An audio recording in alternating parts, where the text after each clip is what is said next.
network neutrality and HJ Res 37, the resolution of disapproval I introduced to stop the FCC from regulating the Internet. This is our second hearing on this topic. On February 16, 2011, this committee had a 3-hour hearing with all 5 FCC commissioners. At the request of our Democrat colleagues, I delayed a previously scheduled markup and scheduled this hearing to shed even more light on the impact of the FCC's rules for deregulating the Internet, or for regulating the Internet. I have introduced the resolution under the Congressional Review Act, which provides Congress with an expedited process to nullify agency rules. The resolution only requires a simple majority in each chamber and is filibuster-proof in the United States Senate. Because the form of the resolution is provided for in statute, it is not subject to amendment. Senate Majority Leader Harry Reid, an original co-sponsor of the CRA, has described the process as reasonable, sensible approach to regulatory reform, close quote. We have an open and thriving Internet thanks to our historical hands-off approach. The Internet works pretty well. It's the government that doesn't. However, on December 21, 2010, the FCC adopted rules regulating the Internet without statutory authority to do so. But before we get into the harm the government regulation of the Internet will cause, it's important to realize that the FCC's underlying theory of authority would allow the Commission to regulate any interstate commerce communication services on barely more than a whim and without any additional input from Congress. I do not want to cede such authority to the Federal Communications Commission.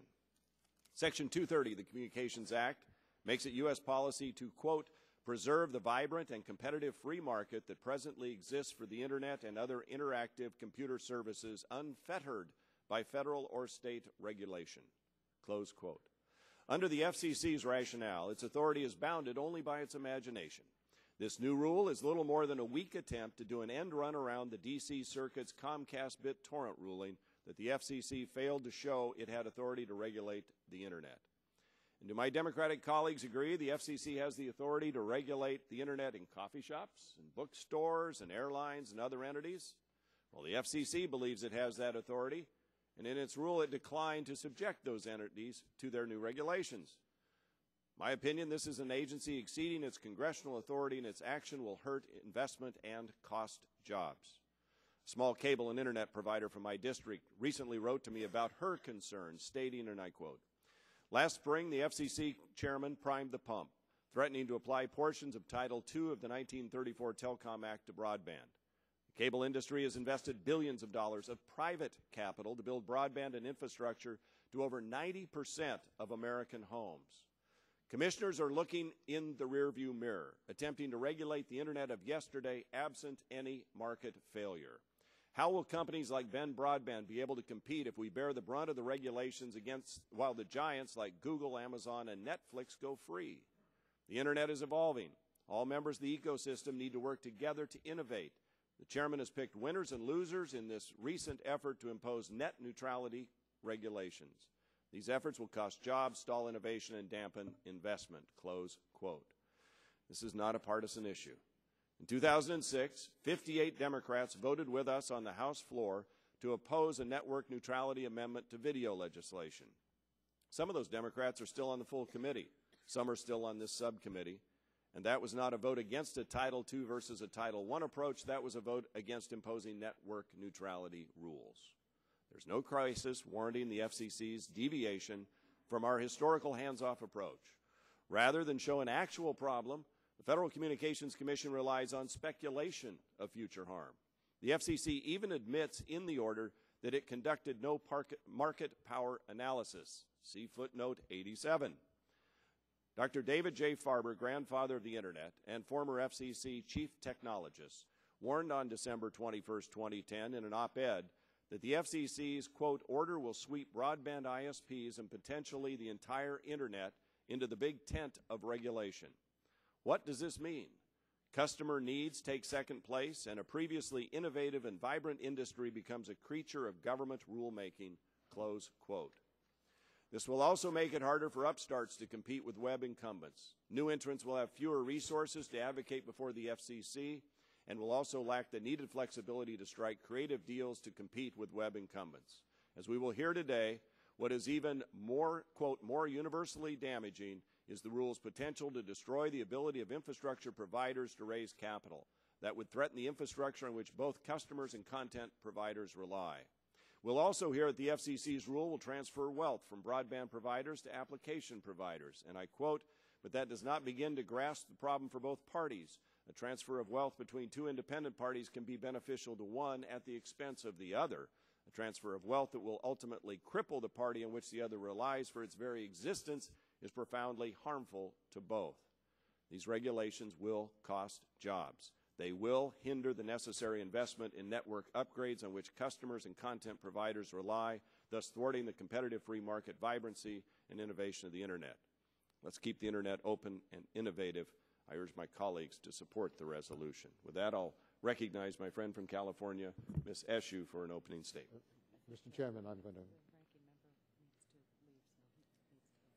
With that, I will recognize my friend, the gentleman from California, Mr. Waxman, for an opening statement as he needs to go to another committee hearing. Thank you very much, Mr. Chairman, and I want to thank my colleague, the ranking member of the committee, Representative Eshoo, for allowing me to go before her in making this statement. I want to thank you, Mr. Chairman, for agreeing to our request for a legislative hearing on H.J. Res. 37. It's a resolution of disapproval under the Congressional Review Act. Democrats on this subcommittee felt strongly that before we rush to consider this legislation, we would all benefit from hearing from companies, public interest groups, and economists. My concern is that there's an enormous disconnect between the facts and the majority's policy objectives. As we'll learn today, technology innovators oppose the disapproval resolution, consumers oppose the resolution, and economists oppose the resolution. Even broadband providers do not support the resolution. In a letter the committee received on Monday, the cable industry said it supports the FCC order because, and I quote, "It largely codifies the status quo which the industry has voluntarily committed. It contains helpful clarifying language around what constitutes reasonable network management. It provides greater certainty about our ability to manage and invest in our broadband services, and the alternative of Title II regulation presented a stark and much worse risk." We'll hear similar testimony from AT&T today. Yesterday, the Consumer Federation of America and Consumers Union released a poll showing the overwhelming public support for an open Internet. By a 2-to-1 margin, consumers opposed congressional action to block the FCC rule. But none of these facts seem to matter. The reason we are debating the disapproval resolution is that Republicans claim that FCC regulation will stifle the Internet and hurt our economy. But the fastest growing, most innovative companies in America, companies like Google, Amazon, Netflix, and others say exactly the opposite. They urge the FCC to adopt open Internet rules because, I quote, "Baseline rules are critical to ensuring that the Internet remains a key engine of economic growth, innovation, and global competitiveness." In fact, most of the Internet companies wanted stronger rules than those adopted by the FCC. I wanted to get independent advice, so our staff contacted economists at Stanford, NYU, USC, and other leading academic institutions. They told us that the FCC got the rules right. The phone and cable companies have near monopolies as providers of Internet access, especially wireless Internet access. Without sensible regulation, they could choke off innovation by charging Internet companies for the right to communicate with consumers. One of the costs of this misguided resolution is that it is distracting us from important telecommunications issues that we should be addressing, and we could do so on a bipartisan basis. We ought to be working together to grow our economy by freeing up spectrum. We should be working together to make our nation safer by building a broadband network for public safety, and we should be protecting taxpayers and consumers by enacting universal service reform. But we're doing none of these things. Instead, we're wasting time about a destructive resolution that should threaten openness and innovation on the Internet. I thank our witnesses for being here. I look forward to your testimony, and I want to yield the balance of my time, Mr. Markey. Thank you, Mr. Waxman, very much. Why is the Internet so important? It enables freedom of expression and the sharing of ideas across town or around the world. It prevents a single entity, whether it's a broadband behemoth or the government, from exercising total control. It is a vital tool that helps small businesses compete and expand, pumping life into our economy. That is what an open Internet is all about. One of our witnesses here this morning, Robin Chase, embodies the importance of an open Internet to our economy. Ms. Chase co-founded and ran Zipcar, a car-sharing service that's available in more than 200 cities across the U.S.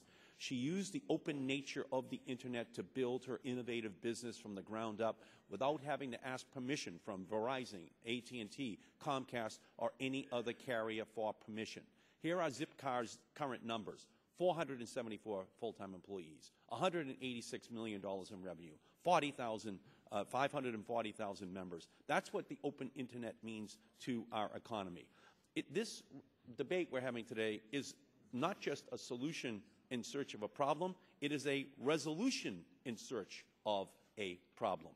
If we want to move forward here in a way that deals with this issue, Comcast agrees they can live with these rules. AT&T agrees they can live with these rules. The key to the Internet is ensuring that it's open so that new companies, new applications, new gadgets are being invented on a daily basis in hundreds and thousands of cities across our country that utilize this engine for economic growth as a way that keeps America's lead over the rest of the world. That is what makes us great, the open Internet. If we allow a small number of companies to control how fast that change, that innovation moves, then we will be stifling our ability to continue to be the engine of growth in the world, using the Internet as our way of revolutionizing the rest of the world. If we did not have an open Internet, no Facebook, no Twitter, Hulu, YouTube. Thank you, Mr. Chairman, for extending graciously that extra time to me. Thank the gentleman from Massachusetts. I would now turn to the chairman of the full committee, Mr. Upton, for opening statement. I would just thank you, Mr. Chairman. I would just remind my friend from Massachusetts that we have all of those, and we don't have net neutrality now. I urge my colleagues to support H.J. Res. 37 that nullifies the FCC's attempt to regulate the Internet. President Obama has said it is now his priority to focus on jobs. He has also said that his administration will avoid onerous and unnecessary regs that stifle investment and innovation. In fact, in a January executive order, the President said that agencies must base regulations on a reasoned determination that their benefits, in fact, justify their costs. While the executive order does not apply to independent agencies, like the FCC, the President urged such agencies to follow it, and FCC Chair Janikowski has said that he does agree with the order's principles. Well, if the FCC had taken this approach for the last year, we might not have needed this resolution today. The reality is that if the FCC was truly weighing the costs and benefits of its action, that the agency would not be attempting to regulate the Internet. There is no crisis warranting intervention. The Internet is open, and it's thriving precisely because we have refrained from regulating it. Imposing these rules will cause more harm than good by chilling the very investment and innovation that we need to ensure that the Internet keeps pace with the growing demands being placed on it. This will only hurt our economy. The Internet is not broken. The market has not failed. To justify its power grab for a favored sector, the FCC is simply speculating about the possibility of future harm. Apparently, they never heard the old phrase, "If it ain't broke, don't fix it." Well, we can go one step further. As the late James Quello, who served as a Democratic FCC commissioner, said, "If it ain't broke, don't break it." The FCC actually confesses in the order, albeit in the footnotes, that it did not conduct a market analysis. Where is the rigorous cost-benefit analysis and demonstration of need? We've reviewed the response to our follow-up, and quite frankly, it's lacking. They point to paragraphs that contain little more than conclusory statements or summaries of comments. Let's be clear. I do not believe we should be regulating the Internet. But if we follow the FCC's logic, the agency would ultimately be regulating Google and any number of other Internet companies. Press accounts indicate that Google engages in subjective prioritization of some search results over others. This not only affects what traffic Internet users see, it also can have a financial impact on websites. Should the FCC be determining whether Google is engaged in unreasonable discrimination? Is Google's traffic management reasonable? Would it be appropriate for the government to intervene because of the possibility of future harm without an analysis of current problems or market power? I think not. Not for Google and not for anybody else. Ultimately, there is a question of authority. The FCC has changed the story about where it gets the power to issue these rules more times than it has uttered the word transparency. Each time it teeters from one weak explanation to another based on the most legal or political impediment it is facing. None are consistent with its own precedent, and all are end runs around the D.C. Circuit's decision in the Comcast case that the FCC has failed to show its authority in the space. For these reasons, I urge my colleagues to vote for the resolution, and I yield the balance of my time to my friend, the Chairman Emeritus, Mr. Barton. Thank you, Chairman Upton. You gave an excellent explanation of why we should all support H.J. 37. To be as succinct as possible, the Internet has thrived, I think, in large part because this Congress repeatedly has stated that we did not want it to be regulated. And the FCC keeps attempting to get some no's under the tent, so to speak, so that in the future they could come back with real heavy-handed regulation. This latest attempt, the 3-2 vote, in my opinion, is simply an effort to establish the principle that the FCC can regulate the Internet. It's not as important what they do now, but the fact that they have the authority to do it. H.J. 37 would explicitly say they do not have the authority. As Chairman Upton has just said, if it's not broke, don't fix it. All these great things that are happening under a deregulated environment, and we should keep it that way. With that, I yield back to the subcommittee chairman. Thank the gentleman for their opening statement. I would now yield to the gentlewoman from California, Ms. Eshoo, for 5. Good morning, Mr. Chairman, and all of my colleagues, and to the witnesses. Thank you for being here today. Given the significance of the resolution under consideration today, I want to thank Chairman Walden for respecting the request of the ranking member of the full committee, Mr. Waxman, myself, and members of the subcommittee to have a legislative hearing. I think it's essential that members of the subcommittee have an opportunity to hear from key stakeholders who are here today before voting on a resolution that would overturn the FCC's open Internet rules. It's so fascinating to me to listen to the statements that members make. This is all about an open and free Internet. In fact, those words are really the hallmarks of the Internet. All of the reasons that my Republican colleagues are saying they're doing this is fascinating because the stakeholders themselves are on the other side of the issue. They do not believe that the light touch of the FCC is menacing.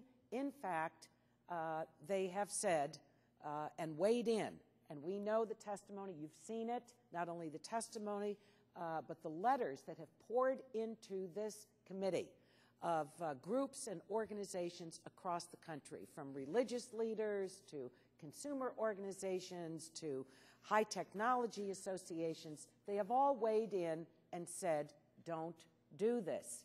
So it's fascinating to me that they say that they're for an open Internet after reviewing the record of where there have been abuses. We want to see consumers making the choice, not corporations. We want companies to grow, to be successful, and there is a long, long, long list of them. So many of them constituent companies from my congressional district. I think that everyone here really needs to think very carefully about the direct and indirect consequences of passing this resolution. Disapproving the FCC's rule is a serious threat to our economy, and I think it's a direct attack on transparency.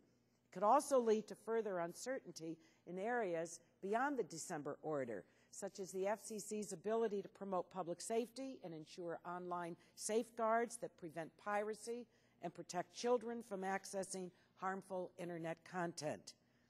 As I said or alluded to a moment ago, the history of an open Internet speaks for itself.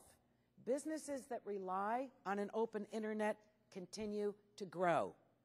An open Internet continue to grow. A stunning example is eBay. In just over 15 years, it's gone from a living room startup to a company that enables hundreds of thousands of American small businesses and entrepreneurs to sell their goods to consumers across the country and around the world. The significance to our economy is enormous. It's actually stunning. $60 billion in goods sold on eBay marketplaces globally in 2009. A similar story of success is Netflix, which in just the last year has added 8 million new subscribers. With over 2,000 employees and a physical presence in every state, Netflix is continuing to grow. And there's a reason for it. Open, accessible, consumers making the choice. That's what we seek to protect.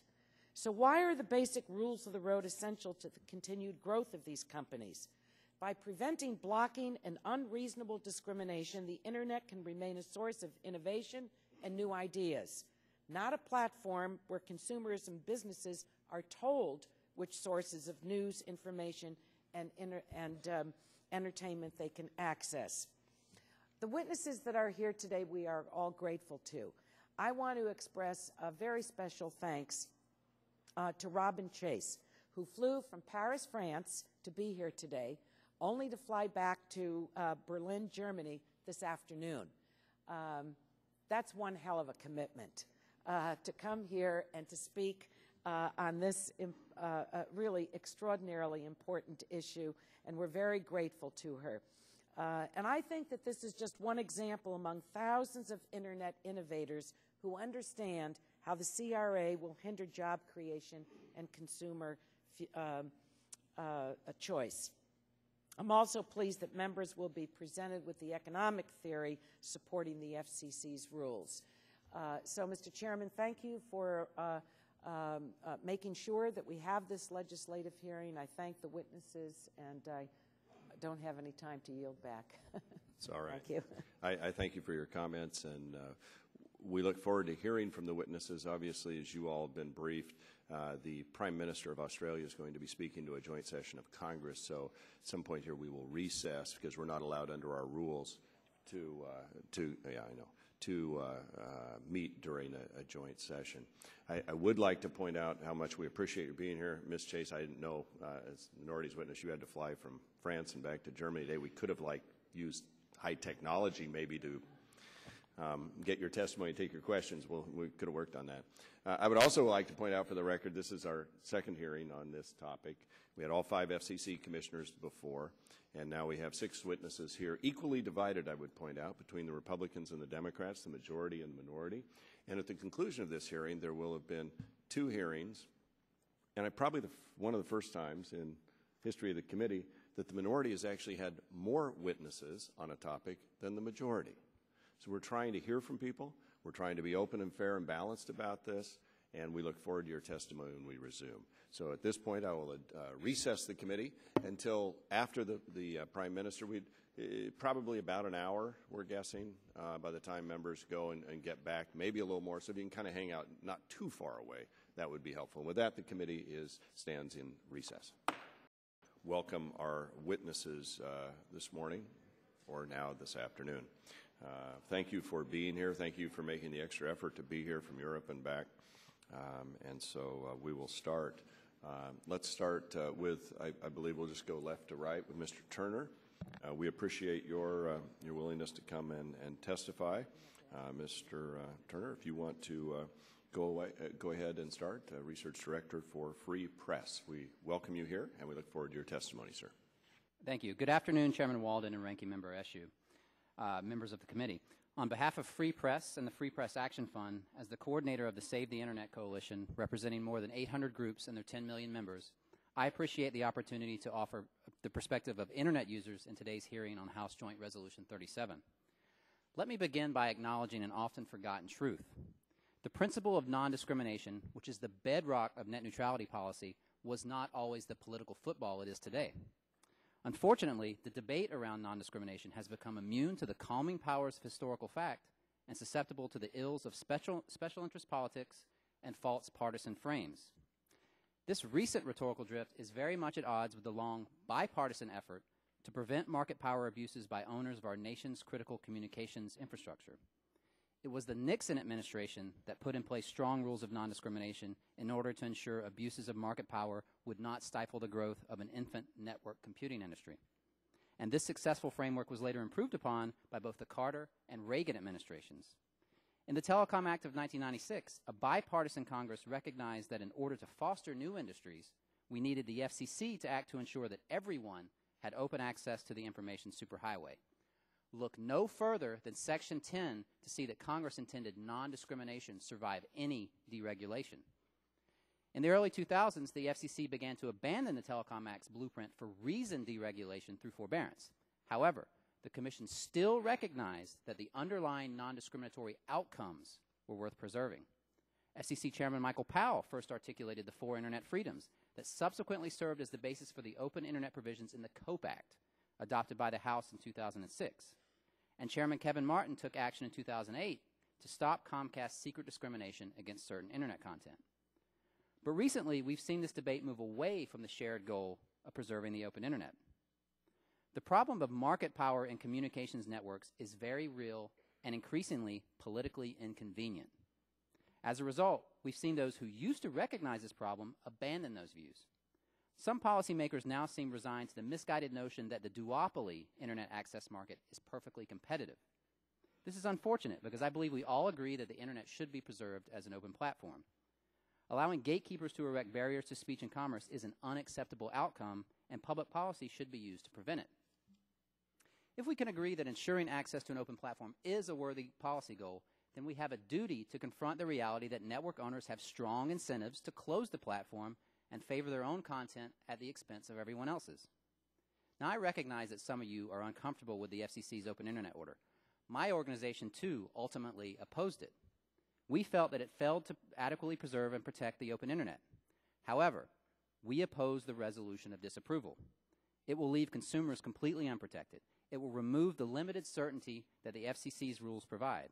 And most importantly, it will prevent the FCC from addressing blatant censorship and anti-competitive activities in the future. This resolution is an unnecessary and dangerous overreaction to a policy framework that is at its core very similar to the bipartisan COPE Act of 2006. And make no mistake, adoption of this resolution will increase market uncertainty and harm economic growth. Most ISPs have told Wall Street the truth, that these rules are no burden. So to borrow a very tired old phrase, the resolution of disapproval is a solution in search of a problem. Innovators in the applications and content sector believe they now have a certain, albeit imperfect, framework to live under. This resolution, if enacted, will remove that certainty and subject them to the discriminatory whims of the ISPs. There may be much to dislike about what this FCC did and how it did it. But the fundamental point here is that we cannot simply set up a false choice between what the FCC did and no policy at all. We can't wish away the concentrated market structure. We can't simply hope that the duopoly ISPs will make decisions in the best interest of all Americans. I am a strong believer in free markets, but I understand the immovable barriers to effective competition in markets like this that have natural monopoly characteristics. Internet users cannot afford for Congress to remove what little oversight is left. So instead of pursuing this perilous path, we urge this body to remember its commitment to protecting non-discrimination and work on constructive solutions that will benefit all Americans. Thank you for your attention, and I look forward to your questions. Mr. Turner, thank you for being here today. We appreciate your testimony.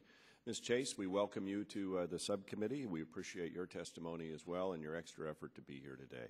Please go ahead. Chairman Walden, Ranking Member Eshoo, and members of the subcommittee, thank you for this opportunity to discuss the importance of network neutrality rules to job creation, economic development, and innovation. I'm founder of GoLoco, an on-ride ride-sharing community, the founder of Meadow Networks, a consulting firm that advises governments about wireless applications in the transportation sector, and the founder and former CEO of Zipcar, the world's largest car-sharing company. When I received the invitation late last week to testify before this committee, I was working across the Atlantic, and later this afternoon I'll fly back. Despite the significant resources and travel times to come here, I accepted the invitation because the course of action Congress is considering, namely repealing and eliminating the authority of the FCC to enact policies that preserve an open Internet, will greatly harm our country's ability to innovate, produce jobs, and remain globally competitive. And as a successful American entrepreneur, I care deeply about maintaining our leadership within the world marketplace. 11 years ago, I co-founded Zipcar. Our innovation was to make renting a car as simple as getting cash from an ATM, and open access to the Internet was central to Zipcar's success.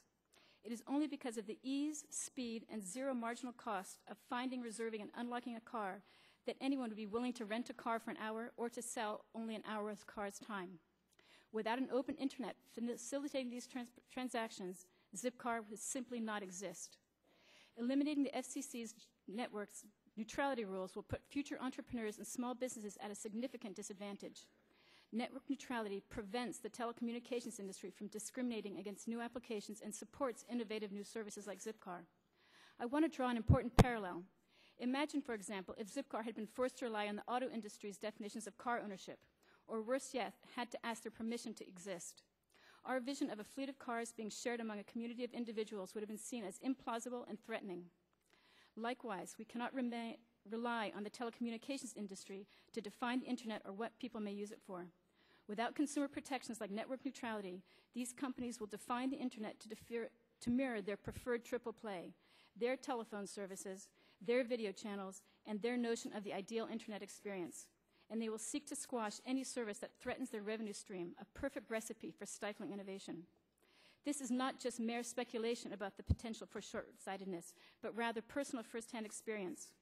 During the initial years of Zipcar, the wireless industry was simply unable to think outside the box. When we first approached cell phone companies to buy a data plan access in 2000, we were met with blank, non-responsive stares.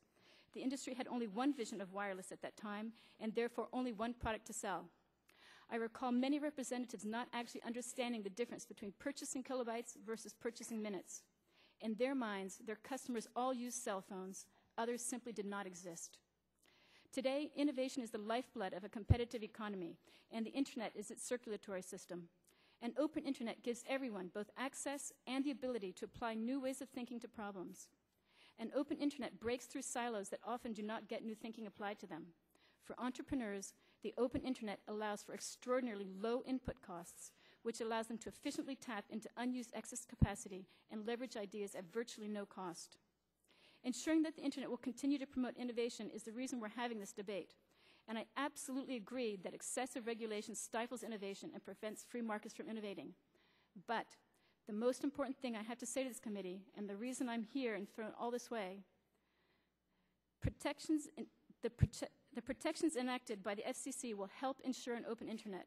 Network neutrality is not excessive regulation that will stifle innovation.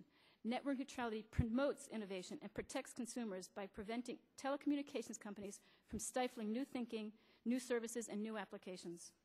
Indeed, I think the FCC's rules actually did not go far enough, especially with respect to wireless.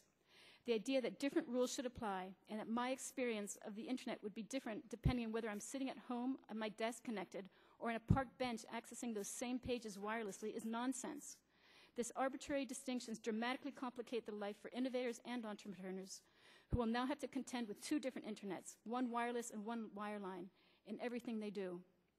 If Congress wants to truly unlock economic and job-creating potential of the Internet and fully tap into the innovation potential of our country, it should do so by improving the FCC's rule in this regard, not repealing it. 20 years ago, no one was thinking that the Internet would be used to share small numbers of cars among large numbers of people. And I don't know what brilliant and unexpected uses the Internet will enable tomorrow. No one here does. That is why it's critical that fundamental characteristics of the Internet, its ability to accommodate, adapt, and evolve, is protected from companies that want to control how entrepreneurs and the general public uses their networks. Public policies to ensure this outcome are vital if America wants to remain competitive in the 21st century economy. Protecting the open Internet and preventing an oligopoly from controlling how entrepreneurs like me use the Internet is in America's best interests. Thank you for letting me testify, and I look forward to your questions. Thank you, Ms. Chase, again for your testimony. And now let's go to Mr. Cicconi. Thank you for being here from AT&T, Senior Executive Vice President, External and Legislative Affairs. We welcome your testimony, sir. Thank you, Chairman Walden, Ranking Member Eshoo, members of the committee. Thank you for inviting me to testify today on behalf of my company, AT&T. I recognize it's unusual to be asked to testify on a resolution on which we've not taken a position. However, as I'm sure all of you know, we've been involved for years in the issue that underlies HJ Res 37, and that is the protracted dispute over net neutrality regulation by the FCC. Let me first stress that AT&T has long supported the broadband principles laid out by the FCC over 6 years ago. We support an open Internet. We've promised to abide by that concept voluntarily. But like many issues that start from a shared belief, this debate long ago devolved into a long discussion over specifics, whether the FCC should be able to enforce the broadband principles, whether a broad set of rules was needed, what legal authority the FCC has to put such rules in place, and all of this despite any real evidence of a problem. As in most regulatory debates, this one has not lacked for radical voices. Many sought heavy-handed government regulation and control of free markets, some for commercial advantages, others to advance their own ideology. Since this debate began back in 2005, AT&T has consistently opposed any FCC regulation of Internet services or facilities. This is still our strong preference today. We feel the antitrust laws, the Federal Trade Act, and the discipline of highly competitive markets are more than adequate to police any potential abuses. Nonetheless, the pressure for Internet regulation continued over the years. You've all heard the saying that there's nothing so powerful as an idea whose time has come. Unfortunately, this is sometimes also true of a bad idea. And the versions of net neutrality put forth by our opponents were in many cases truly bad and truly radical ideas. In October of 2009, some of these bad ideas found their way into a proposed net neutrality rule at the FCC. AT&T and the entire industry strongly opposed this proposal. It created a high degree of market concern and, needless to say, a very bad climate for investment. Unfortunately, in the spring of 2010, the situation went from bad to worse. Following a decision by the D.C. Circuit Court of Appeals that questioned the FCC's legal authority to enforce its broadband principles, the Commission reacted by proposing to subject all broadband facilities to common carriage regulation under Title II of the Communications Act. This proposal was both extreme and without foundation in law, we feel strongly, and we fought it vigorously. Again, this even more radical proposal upset the financial markets in a very delicate economic situation. By the summer of last year, and after hearing from a bipartisan majority of House and Senate members, Chairman Janikowski, to his credit, began seeking a different approach. Discussions began between the opposing sides. AT&T participated because, quite frankly, we felt the issue was on a dangerous path that could end very badly for our company and for the industry. This process was long, hard, contentious. It led ultimately to discussions last fall under the auspices of Chairman Waxman, and a compromise with which, like most compromises, no one was entirely happy, but most participants felt to be fair. However, legislation proved impossible in that short time frame, and the FCC made clear its intentions to move forward with a vote on net neutrality regulations by year end. In this situation, my company faced a difficult decision, given that the only proposals currently before the FCC were either bad or worse in our view. With others in the industry, we decided we'd be willing to accept a rule modeled on the compromise we reached in the Waxman process, but we were unwilling to support anything that went beyond that. Chairman Janikowski, I might add, was under tremendous pressure from others, including voices on the Commission, to impose Title II regulations. Instead, he and his staff worked with the industry in good faith and with the various stakeholders to craft a compromise rule that tried to balance major differences while avoiding more extreme proposals. I would be the first to stress this is not a perfect solution. Our preference has always been that the FCC should not regulate in the Internet space. but it was also clear to us that a majority of the FCC was determined to move forward in December, and that we would not be representing our shareholders well if we let the perfect be the enemy of the good. We faced opponents pressing for more extreme regulations and knew that absent a fair middle ground, a good bit of harm might be done to our industry and to needed investment. Chairman Janikowski resisted those pressures and acted in good faith to find that fair middle ground. The rule is consistent with AT&T's current open internet policies. It would not require us to change any of our business practices or plans, assuming it is applied in a reasonable, narrowly tailored way. And as the chairman of AT&T has said, it provides a path for continued investment by removing much of the uncertainty this issue has caused. It was a factor, along with recent tax law changes, in AT&T's decision to accelerate the investment in the build-out of our LTE wireless network. In short, we believe the result, given the alternatives before the Commission, is both fair and will help maintain our company's ability to invest. Thank you. Thank you, Mr. Cicconi. We appreciate your testimony. And now we're going to go to Dr. Anna Maria Kovacs with Strategic Choices. We appreciate your willingness to come and testify on the financial implications of this rule in the markets. Thank you. Go ahead. Please pull that microphone close and make sure it's turned on. Good afternoon, Chairman Walden, Ranking Member Eshoo, and distinguished members of the subcommittee. Thank you for the opportunity to appear before you today. I spent roughly 25 years working as an investment analyst covering the communications industry before retiring as an analyst at the end of 2010. While I intend in the future to work as a consultant at the present time, I have no clients and I represent myself. The Internet has become central to the lives of most Americans, and it is certainly something I rely on almost every day for news, information, and communications. I agree with the stated goals of the FCC's order, the desire for an open Internet, for transparency, for an environment in which innovation and investment flourish to the benefit of both consumers and providers at all levels of the Internet ecosystem. I am concerned, however, that some aspects of the order will ultimately result in unintended but nevertheless detrimental consequences to investment and innovation, both at the edge and the core. And I think it's important to emphasize that the debate is not about whether blocking or degradation of service are good or bad.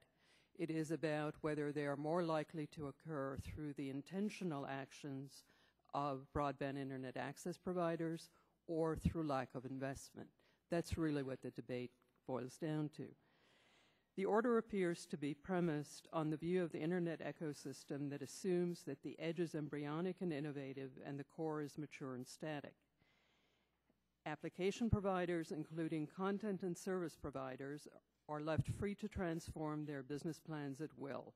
One of their key inputs, transport, is provided to them free over the networks of broadband Internet access providers, carriers with whom they may compete at the application level. Conversely, the order restricts the carriers' flexibility in designing their business plans, limits their sources of revenue, dictates that they spend capital to expand the networks at the edge providers' will, and forces them to subsidize competitors who cannibalize their customer base. To characterize this as a transfer of wealth from broadband Internet access providers to application providers is accurate, but does not begin to grasp the problem for both parties. A transfer of wealth between two independent parties can be beneficial to one at the expense of the other. A transfer of wealth that will ultimately cripple the party on which the other relies for its very existence is profoundly harmful to both.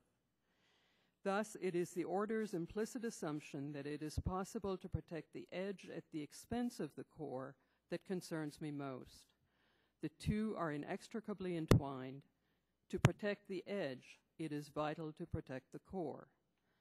Far more devastating to Google, Skype, and Netflix than being charged for transport is an Internet whose evolution and capacity are flash frozen for lack of investment. That's because their innovative applications can only follow a step behind the network's capacity and quality. Networks have a voracious and unending need for capital. Just as no application can safely rest on its laurels, neither can networks. They must constantly be upgraded to satisfy the need for ever-increasing speed, quality, and security. But carriers can only raise capital to invest if they have enough revenues to cover their costs. To raise the necessary revenues, companies need flexibility. They need to be able to adjust their business plans to changing market conditions. Above all, they need to be able to charge for their services and to have the flexibility in doing so.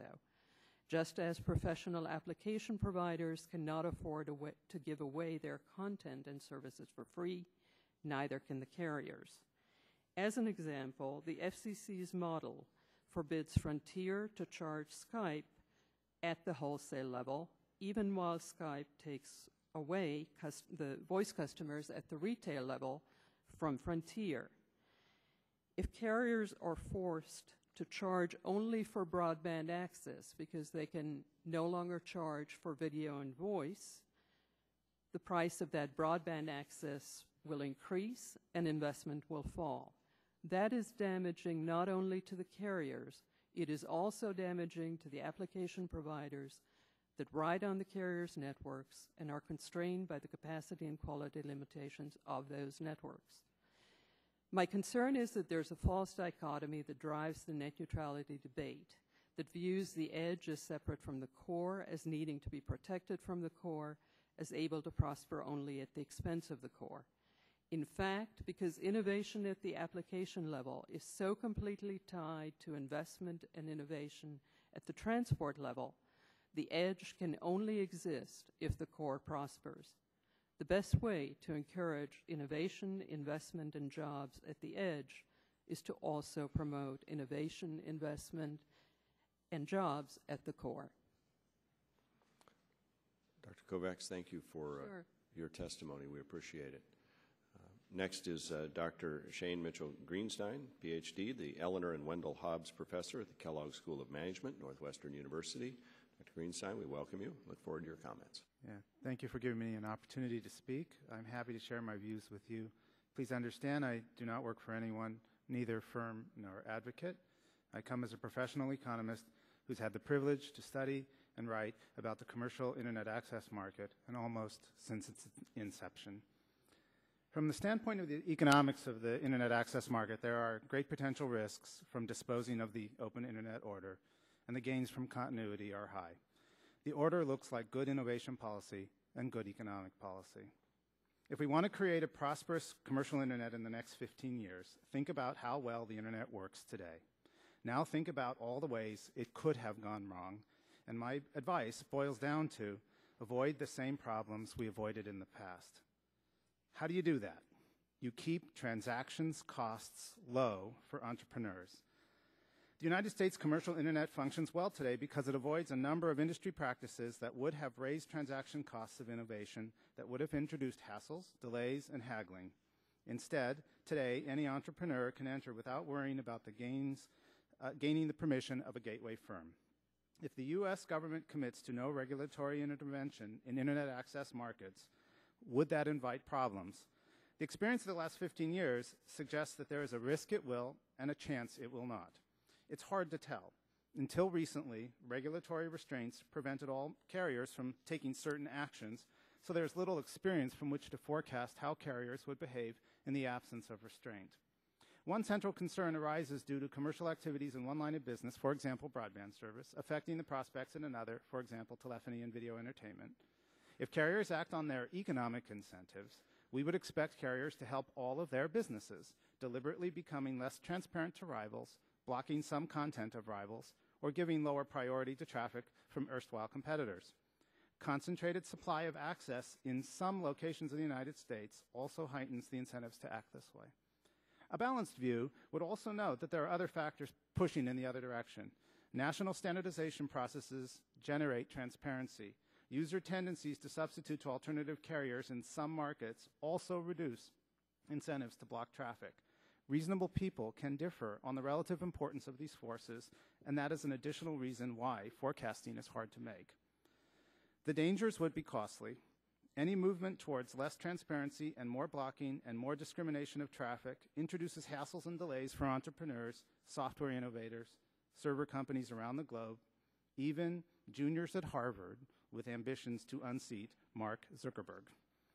Overall, taking away regulatory oversight risks the emergence of a very desirable consequence: less commercial innovation and its child, less economic growth. Policies that tend towards continuity are the most desirable. Continuity here is a regime of continued regulatory presence with occasional and consistent action. It is my view, as it is among many others, that the FCC's policy represents continuity. Frankly, I think broadband firms can live with this rule because it really does not change much of what they do.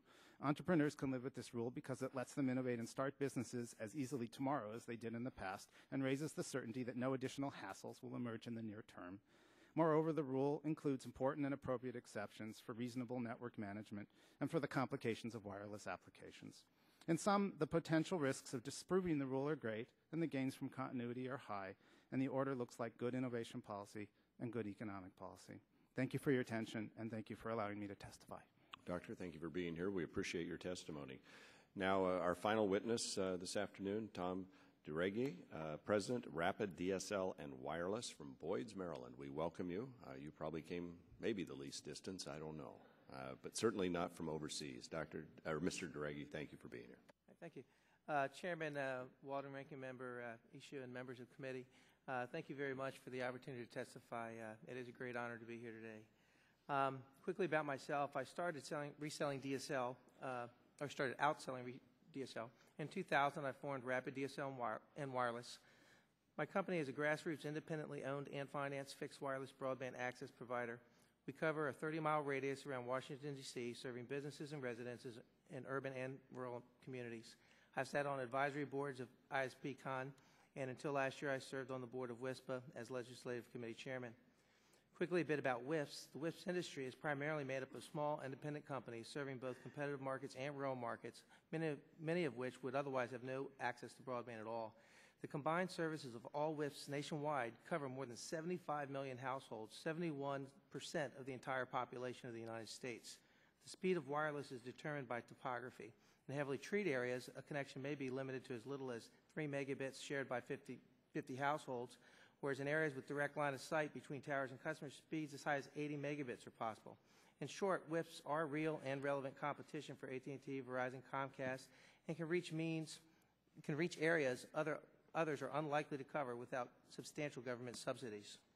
I'm here today to show my industry support for HJ Res 37 and ask Congress to vote to reverse the FCC's recent open internet rules, which are not open and are not neutral.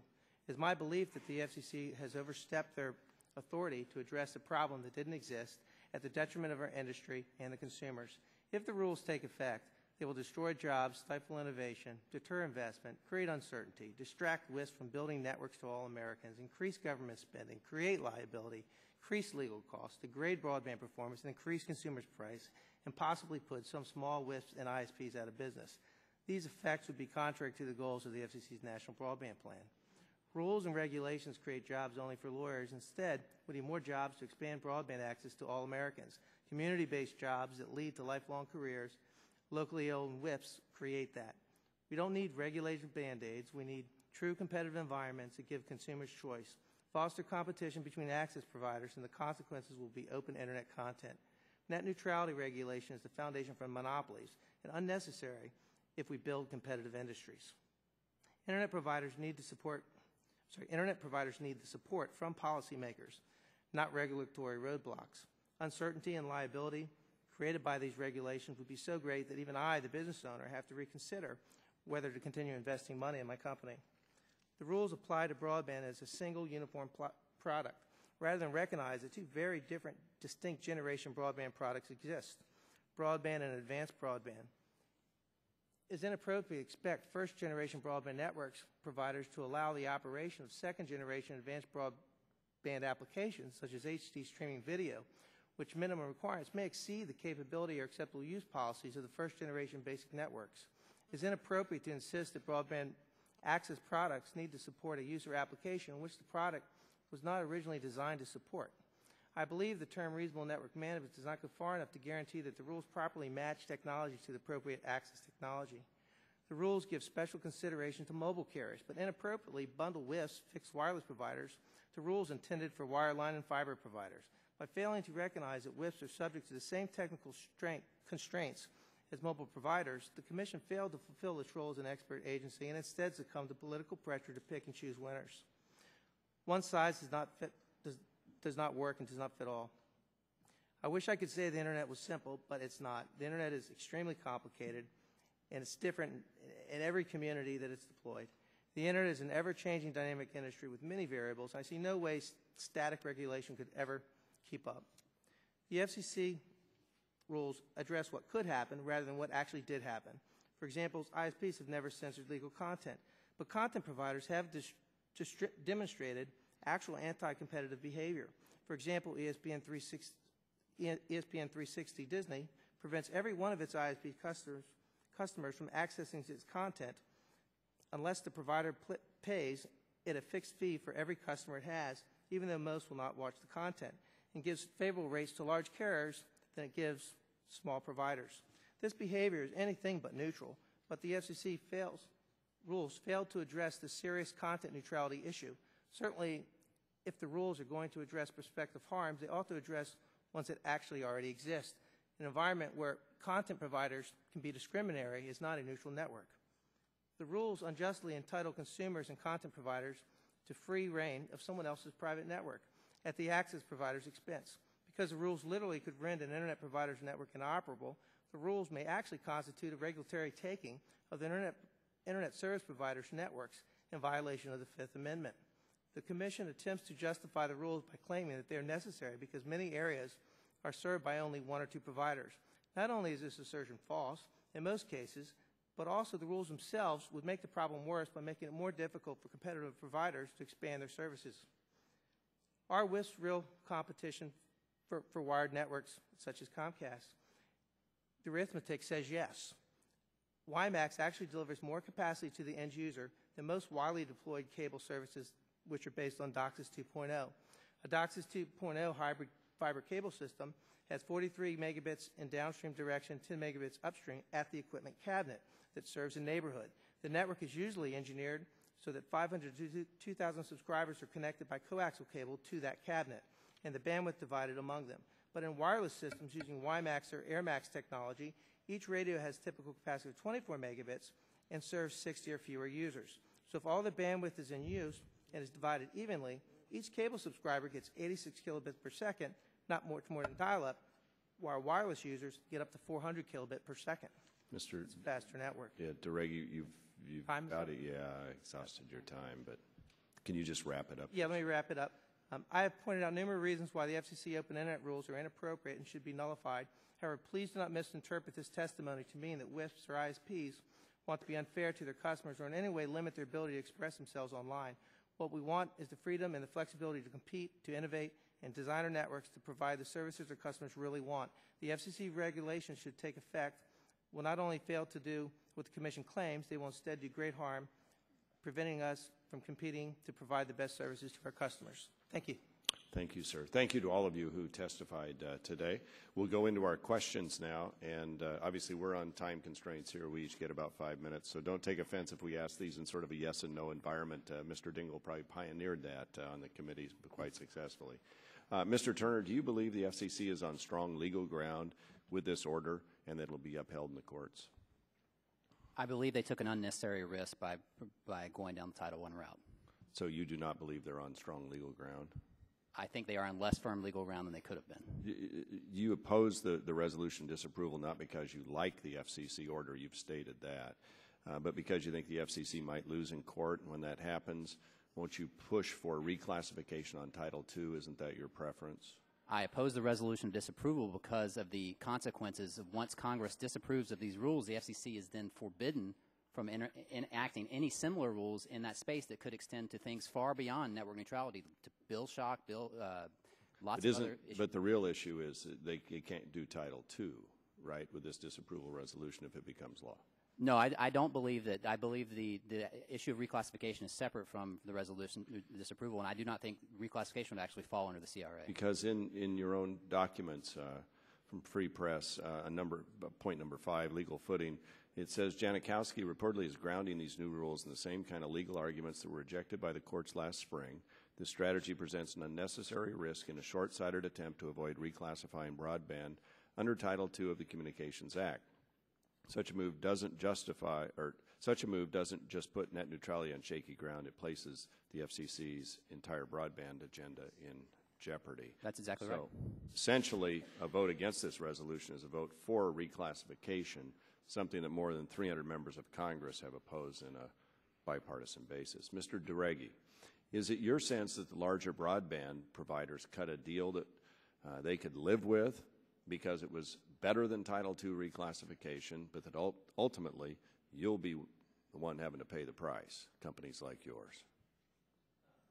Can you turn on your microphone, sir? That's correct. The smaller providers and the more competitive providers are the ones that will pay the price for the rules. I agree.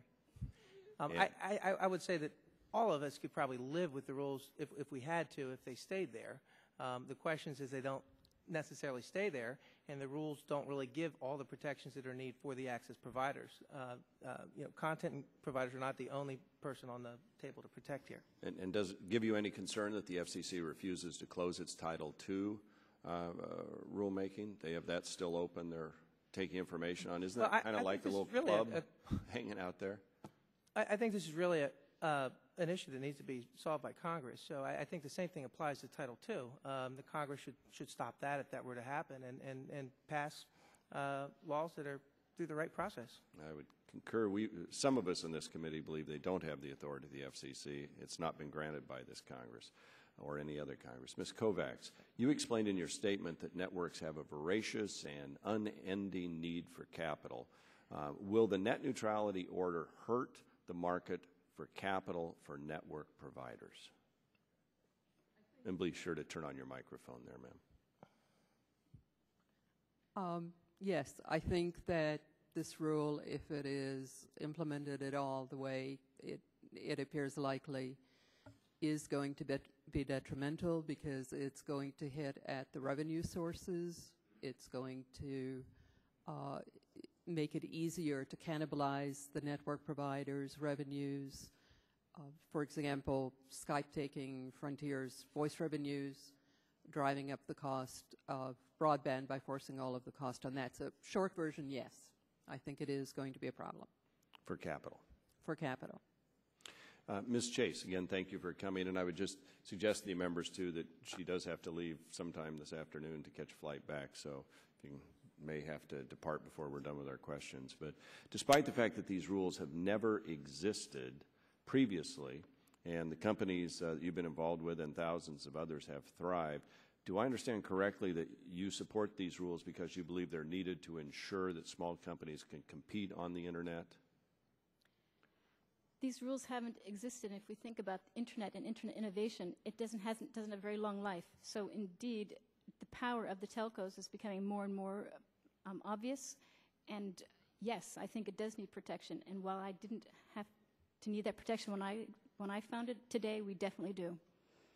And you've said that without these rules, small companies will get squeezed out by larger companies that can pay for priority on the Internet, in effect. It's correct? Priority. It's also classifying what constitutes the Internet. And if we don't have a definition at the FCC, the telecommunications companies can decide what access actually looks like. So I think I could be separated from my market as well. And the FCC order itself has said this is not going on today. But, Ms. Chase, you're worried that that might go on in the future, right? We typically try to protect small interests from duopolies, and I see this as a duopoly, and so it definitely needs some oversight. So would you be worried if web companies like Google charge websites for prioritized placement on the Internet? I think the FCC ruling doesn't deal with Google right at this moment. I think it's more talking about infrastructure and access to the Internet. But would you be worried about that?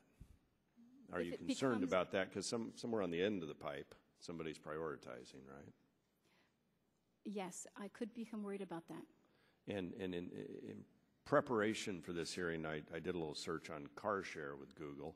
to familiarize myself with the market. And I was pretty surprised to find that my search resulted in a paid placement at the very top of the search list for Zipcar, the company that you founded and ran. So isn't that exactly the kind of issue you're concerned about in terms of a market leader paying an internet giant for better access to consumers? I would say exact opposite. If we think about the old days of newspapers where I, as a rich person, could buy a giant full-page ad on a newspaper and small companies could never afford that, I think that is the parallel that I'd like to draw. My time's expired, and I will give it to Mrs. Eshoo now. My thanks to all of the witnesses. It's a instructive hearing. First, to Ms. Chase, again, thank you for traveling the distance that you have to be here with us. You're an American entrepreneur, American businesswoman, an innovator. I don't know if my colleagues know this, but Ms. Chase was named by Time magazine as one of the 100 most influential people. And so you bring a lot to the table. And I'm especially proud that a woman has achieved what you have. There's a difference at the table. Now, you heard what Dr. Kovacs said. And while I'm not going to, I guess I'll be paraphrasing, she claims that the rules that the FCC adopted would hit revenue sources. Damage capital for investment. Do you want to comment on that? And then I asked Dr. Greenstein to comment on that just very quickly because I have several questions. But would you go to the heart of this whole issue of capital formation, businesses thriving or not thriving, whether the rules are helpful or hurtful, and this attempt to, I think there's a virus here in Congress. And it really is not about net neutrality. I think it's about any kind of regulation and whether government agencies have authority to carry out rules through their regulations. I think that's really what's at the heart of this thing. But at any rate, go ahead. When we think about the core and whether we're protecting the core of the edges and the symbiosis, the core is a duopoly, and so their investment choices, they have no competitive reason to make good investment choices. I think we can invest in something or we can cut our costs, we can do more innovations from an operational perspective. There's been an argument that there's only one thing for them to do to improve their system and only one revenue source. There's lots of revenue sources. So I do not buy the argument that just because we're cutting off one particular revenue source that the whole thing crumbles. It doesn't make any sense. Mm-hmm. Thank you. Dr. Greenstein? I disagree strongly with the assertion that all the ISPs in the United States have a problem covering the costs of data. First of all, we should recognize that there are different costs and there's a large variety. About 15% of the U.S. population lives in low-density areas where it's expensive to run an ISP. Mm-hmm. In the urban populations and in the high-density parts of the United States, we've had a complete build-out, at least by 2 wireline providers. That's what's shown in the National Broadband Plan. Mm-hmm. Those firms are really very healthy. They get margins somewhere estimated between 70 and 90%. That is to say, of the dollar they collect, something like 70 cents to 90 cents on the dollar goes back to capital investment, to the stockholders, to the owners. And then the rest of it covers the costs of their data, the costs of customer maintenance, the cost of service. So given that's the situation, and for 15 years we've been watching the amount of data users ask for go up, I don't really think there's any particular crisis in 85% of the population over how much data the ISPs can handle.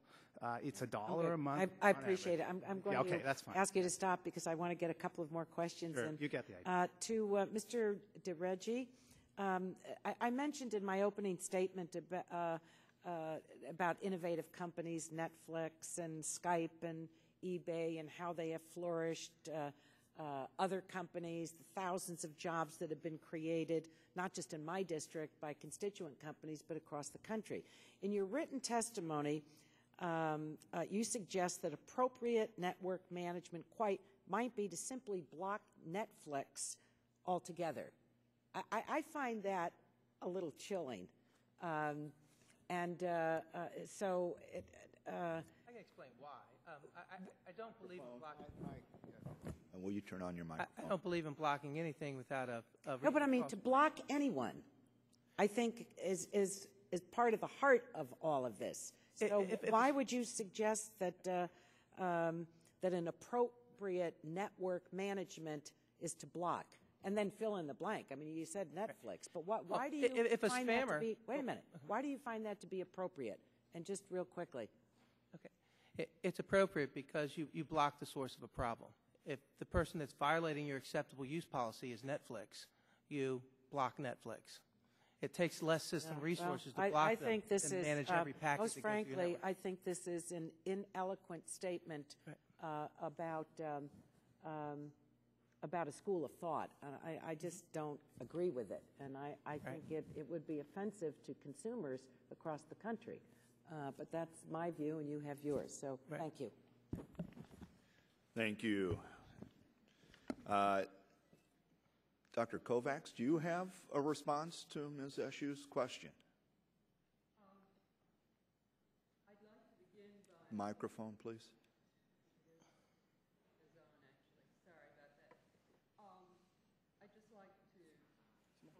Yeah, it's still not on. Okay. I'd just like to correct a fact. If you actually look at the margins of the carriers, net income margin is 10% for AT&T and Verizon in 2009, 6% for Frontier. That's as opposed to 28% for Google. So I'm afraid Dr. Greenstein's numbers are the reverse of what he indicated. To go back to the issue of revenues, I think part of what is being missed is that not only are the companies not being allowed to charge for wholesale carriage, so Verizon or Frontier can't charge Skype for carrying Skype. The revenues that are going to get lost are the revenues, voice revenues, that Skype then takes away from Frontier or Verizon or AT&T or the others. And the networks are supported by the core revenues. The cable networks are largely supported by video. The phone networks are largely supported by voice. Broadband right now is treated as incremental. If the core revenues go away, broadband will have to carry it all. Yeah, I appreciate, I just want to give you that opportunity. But Mr. Cicconi, from AT, close. There was a statement made during the opening statements that this rule is necessary because companies like Verizon and AT&T have hindered or blocked or somehow have interfered with the vibrancy of the Internet and ingenuity. Can you tell me what policies have existed with AT&T in which you hinder or block the vibrancy of the Internet? Mr. Terry, I don't believe anybody can point to a single instance where AT&T has really done anything of that nature. In fact, I think one can argue that probably no company has made available to consumers more innovations or more choices over the past 5 years than AT&T. The notion that somehow we would have any interest, economic or otherwise, in disadvantaging any of the businesses represented at this table or frankly any other, I think... How about blocking? That's a major issue here to prevent blocking. How have you blocked access? We haven't. You haven't? We have not. You have not. All right. Ms. Chase, since you've come so far, I want to make sure we use your time. In your statement, you had mentioned that there was an issue with wireless. Could you tell us, with your previous company, where there were problems with ISPs or backbone or any part that hindered the ability of that company? The anecdote I gave about starting in 2000, there was a lot of talk about wireless, and it turned out that we were the second application for consumers outside of cell phones. And I was very struck then, and as we think about it today, that the telecommunications industry was lagging behind innovation, yet they were the gatekeepers to how I could buy data packets. Did they work with you to make sure that No. you could? No, we had to do a workaround for the first 3 years until they offered a different data plan, and it was very arduous. I would also add that in a similar fact, when you manipulate black boxes, as we put into cars, there's a permissions process for that, and that was a 3 to 4 month delay while the telecommunications carrier that we were working with, I think it was Verizon, gave us permission to manipulate the box as they saw fit. And that was also a significant delay for us. So it's better for innovators to not have to ask permission whenever possible. Would you like to reply? I mean, she did say that was Verizon and not AT&T, but is that a net neutrality issue? That would have been the point I would have made, Mr. Terry. First of all, yeah, microphone, please. I think companies are certainly free to price their services in a competitive market, how they choose to price them, and that may certainly help some companies and hurt others, but that's within their purview in our system. The second point is none of the things cited with respect would be a net neutrality violation, frankly, under any of the proposals that were on the table, including the ones that we rejected pretty strenuously. All right, my time is up. So I'd like to recognize the ranking member of the full committee, Mr. Waxman. Thank you very much, Mr. Chairman. Mr. Cicconi, I want to thank you for agreeing to be here today to testify. I know that you and your company have been under pressure to repudiate your past statements about the FCC's open Internet order. I understand that AT&T would have preferred no rules in this area. But based on your public statements and conversations with my staff, it's my understanding that you think the FCC landed on a reasonable middle ground that removes the uncertainty that was impeding jobs and investment. Is that an accurate description of AT&T's position? Yes, sir, it is. We do think it's a reasonable middle ground.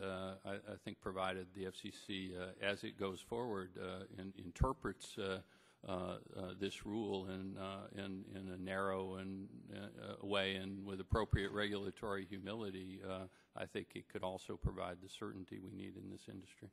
Thank you. Your position is very similar to that of the Cable Association. In a letter filed with the committee earlier this week, NCTA CEO Kyle Masclaro stated that the cable industry supports the FCC order because, among other things, it, quote, provides greater certainty about our ability to manage and invest in our broadband services today and those we may deploy in the future, end quote. Professor Greenstein, in looking at the question of whether the FCC should put in place rules to protect the open Internet, my staff reached out to a number of prominent economists. They spoke with professors at NYU, Wesleyan, Stanford, Wharton, and USC.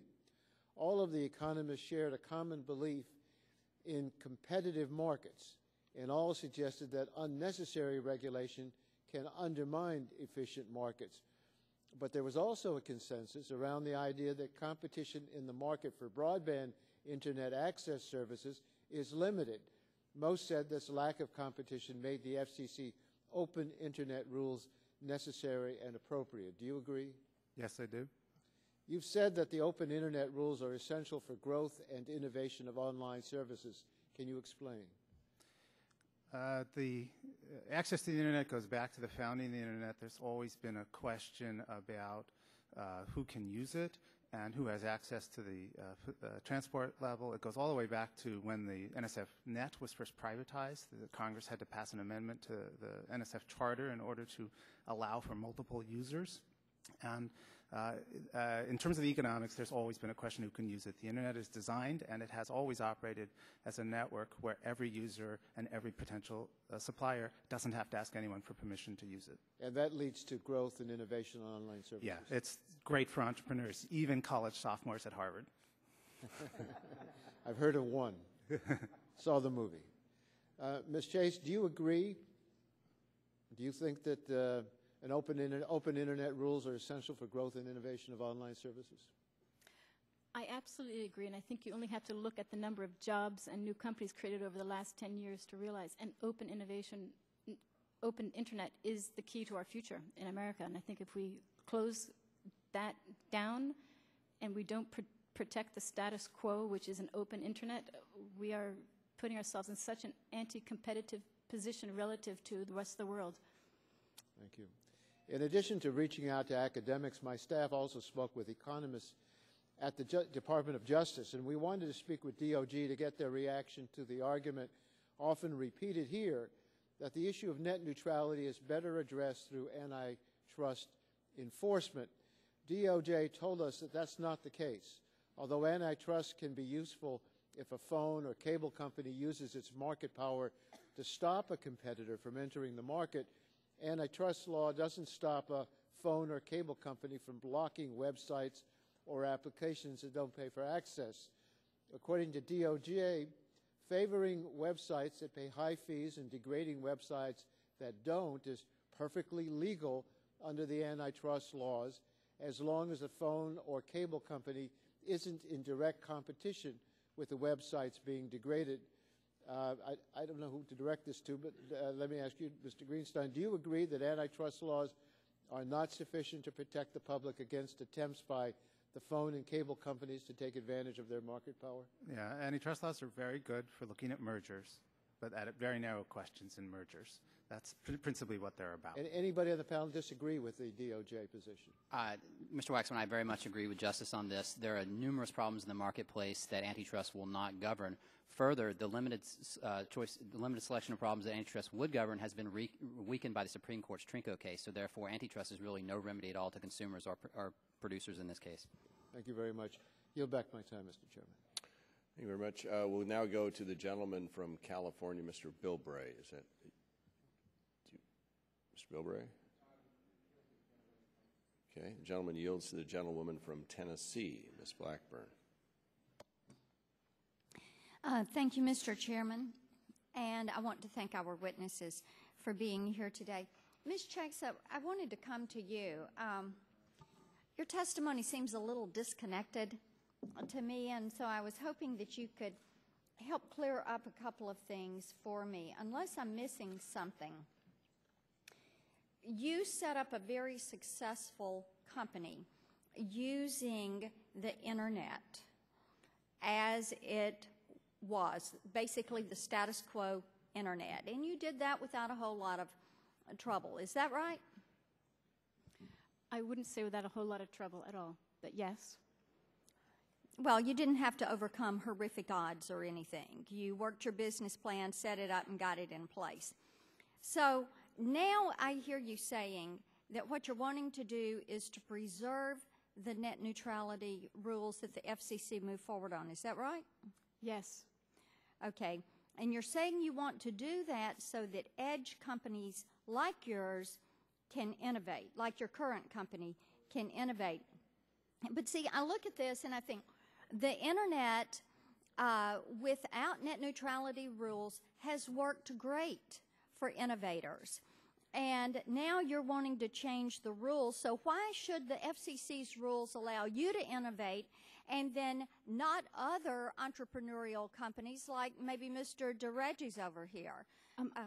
I would say that I would like to see the FCC rules preserve the status quo that existed when I was doing that innovation.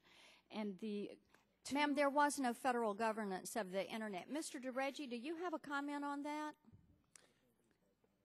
Well, you know, I think you pretty much summed it up with your statement. Okay. Well, then let me ask you this. I have a very rural part of my district, Perry, Wayne, Hickman County, where I was last week. They are very concerned about broadband. So speak to me what you think is going to happen with broadband investment. These communities need it for education and for economic development. So what should their expectation be? Most likely, people aren't going to spend their money if they're not going to get a return on it. I think what people need to realize is that the cost to deploy difficult areas to get broadband is much higher than the cost to deploy broadband to the mass easy areas. Let me ask you this then. Do you have any idea what the magnitude of jobs loss would be for these areas that are underserved or sparsely populated and can't get it? Well, it's going to be astronomical, but it's also going to lead to the population leaving to other areas. Okay. Mr. Turner wanted to come to you for a minute. I was sitting here looking through everything. Now, Mr. Cicconi, we know he's with AT&T, Mr. DeReggi with RapidDSL, Ms. Chase with Buzzcar.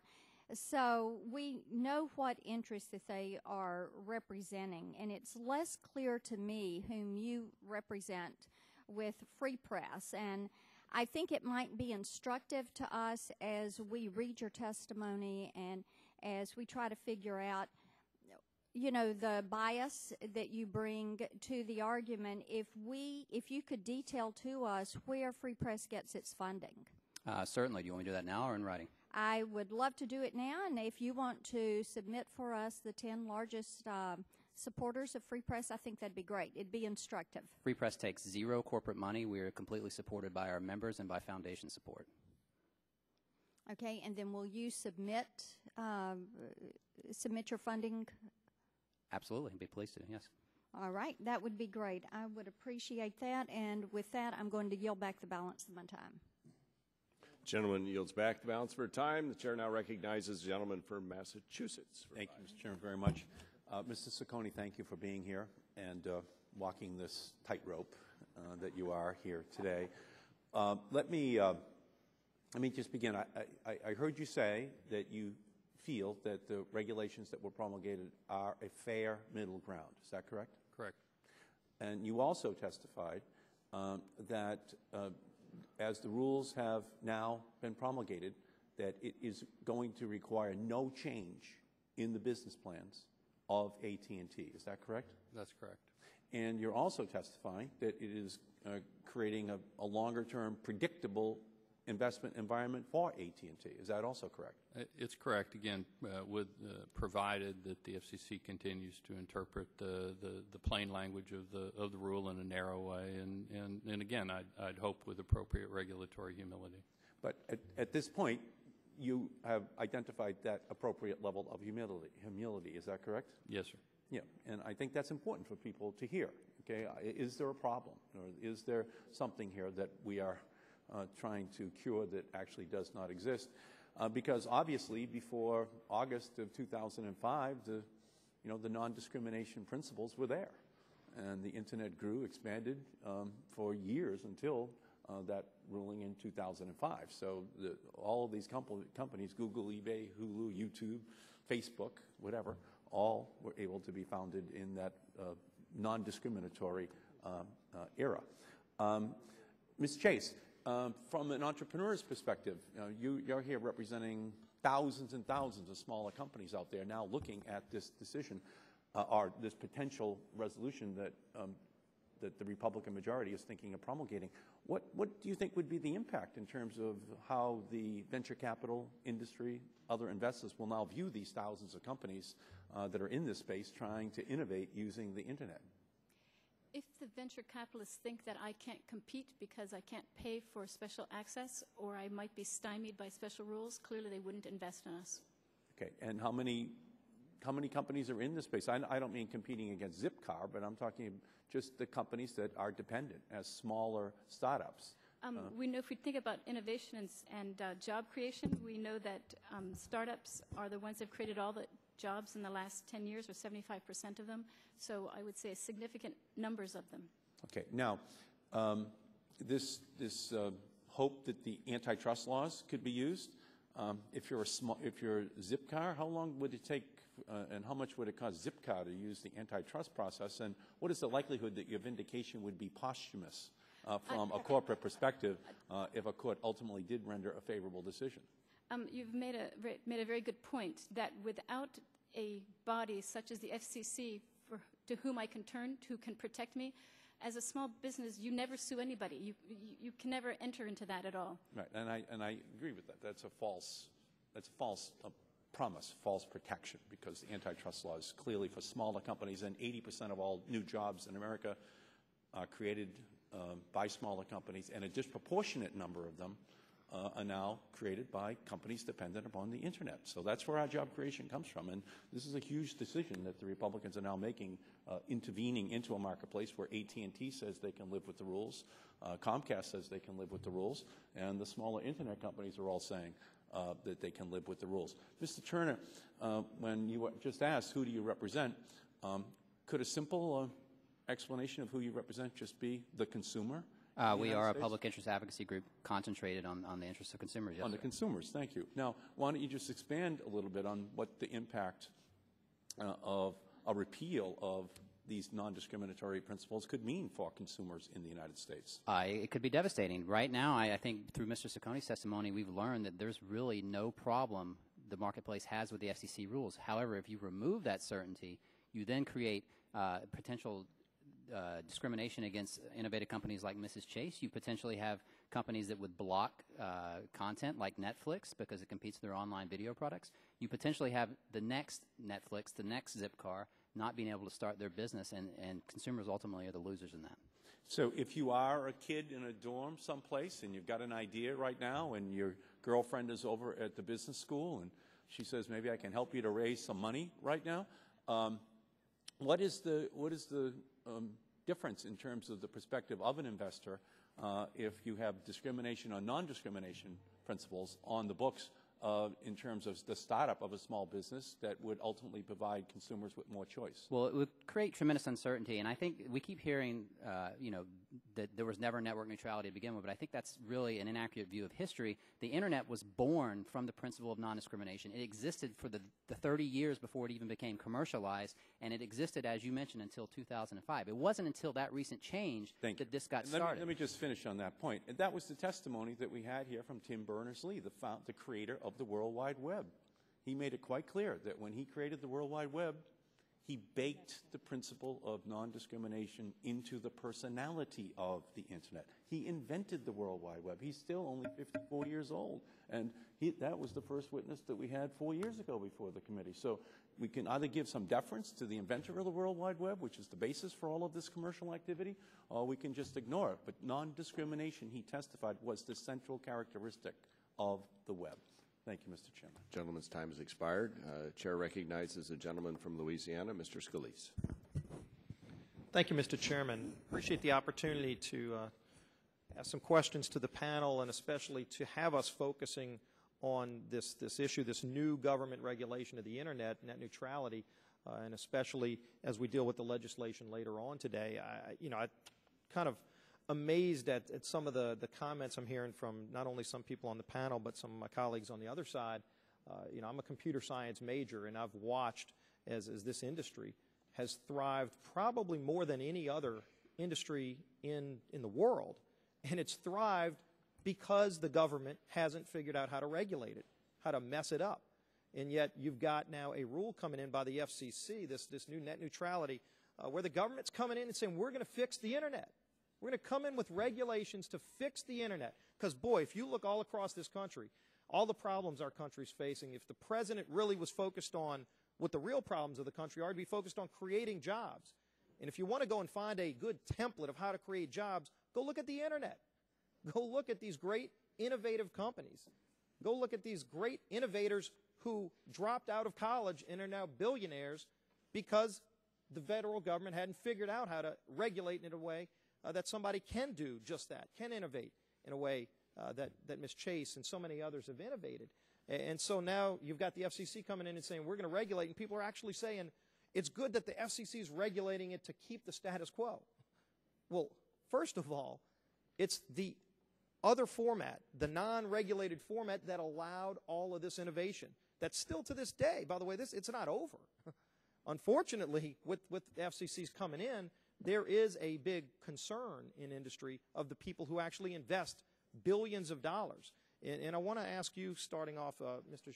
Cicconi, your company is one of the many companies who's invested tremendously. We had testimony a few weeks ago from the FCC. All 5 FCC commissioners came before us talking about this new regulation of the Internet, net neutrality. And we heard testimony from one commissioner, nobody disputed it, that over $500 billion of investment has been made to build the broadband infrastructure that exists today that allows all this innovation. And none of that was taxpayer money, by the way. Maybe that's one of the things that this administration doesn't like. It all happened with private investment. How much money has your company invested in allowing this innovation and creating and building this network infrastructure? I don't have an exact figure in front of me, Mr. Scalise, but last year we invested approximately $19 billion in capital. I think. How much is that? Can you say that again? $19 billion in capital in the United States. Nearly all of that was in the United States, and I think that was more than any other American company invested in the United States last year. And that was under non-net neutrality rules. Correct. And this year we'll invest roughly between $17 and $19 billion in capital again. And let me ask you this, because in your statement, I listened to your testimony, and you used a number of comments that I thought were interesting. And some people act as if you're really thrilled about net neutrality, and maybe some people are thrilled about it. But in your statement, you said all of this without any real evidence of a problem. It's still AT&T's strong preference to have no regulation. The proposal was extreme and upset the financial markets. You're talking about earlier proposals, and then ultimately you said the only proposals before us were either bad or worse. So here you've got the government coming in and saying, okay, first of all, there is no problem. The innovation has never been greater, and no industry in the history of the world has seen this much innovation. And so now the government's going to come in and regulate it, but they're going to give you some options, and we're going to give you a bad option and a worse option. Well, anybody would say, well, I guess I'll take the bad option instead of the worse option. And that, to some people on the other side, constitutes you supporting this new regulation of the Internet. So I just want to put it in that context, but ask you, because you expressed this as a concern, there's an assumption by some that the FCC is going to interpret these rules in a very narrow way. What if the FCC does not interpret these rules in a narrow way, which if we're not able to pass our legislation to block the regulation, the FCC would be free to interpret it as broadly as they'd like? What if they don't interpret the rules narrowly? Well, I think it depends on the circumstance, sir. Clearly we would reserve the right to challenge that in court if something were to occur that we feel is inconsistent with the plain language of the rule. And I'm sure some people would think that's good to have now companies that innovate that add $17 billion of their own capital to build out the infrastructure are now concerned about maybe having to go to court to be able to continue innovating. Let me ask you, Ms. Chase, and appreciate you coming here from France to participate in this. When I did, as the chairman of the subcommittee did, a Google search on car sharing, your company that you founded, Zipcars, came up. Is there anything in this FCC ruling that prohibits you from being able to buy that premier placement under net neutrality, where a startup wouldn't have that same advantage? I feel like that's not the question at hand. Well, that is the question at hand. The bottom line is, maybe you don't want to answer it because you're given now a monopoly. You're now given an advantage over the new startup. I'm not as concerned about the companies that are already successful today that being able to innovate as much as the new company, the new idea that we will be blocking from innovating. And maybe you would like the idea because under net neutrality, Google's still able to give you preference over the new startup that now is at a competitive disadvantage because of net neutrality. So I would hope you would not only be concerned about your company's success, but also the new startup company that's going to be as innovative as yours. Gentleman's time is expired. And I yield back my time. Chair recognizes the gentleman from Pennsylvania, Mr. Doyle. Thank you, Mr. Chairman, and thank you to all the witnesses today. It's amazing. Maybe sometimes we just don't speak clearly enough. Up till 2005, the transmission component of DSL service was regulated as a telecommunications service. In the dial-up world, companies provided data transmission. They were obviously regulated as a telecommunications service because the data traveled over phone lines. So, to keep hearing statements that there was never any regulation of the Internet and it worked just peachy keen, it just isn't based in any reality.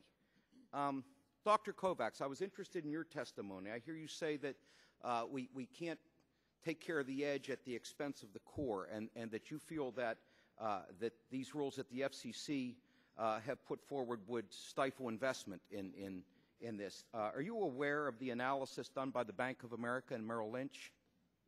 I'm not, no. They came to a different conclusion. How about Citibank that called this FCC ruling balanced? They came to a different conclusion to you. Do you know that Wells Fargo, in their analysis of these rules, called it a light touch, and that Raymond James also disagrees with your analysis? It seems to me that you're somewhat of an outlier in the field with regards to whether or not this stifles investment in the field. Let me ask Dr. Greenstein.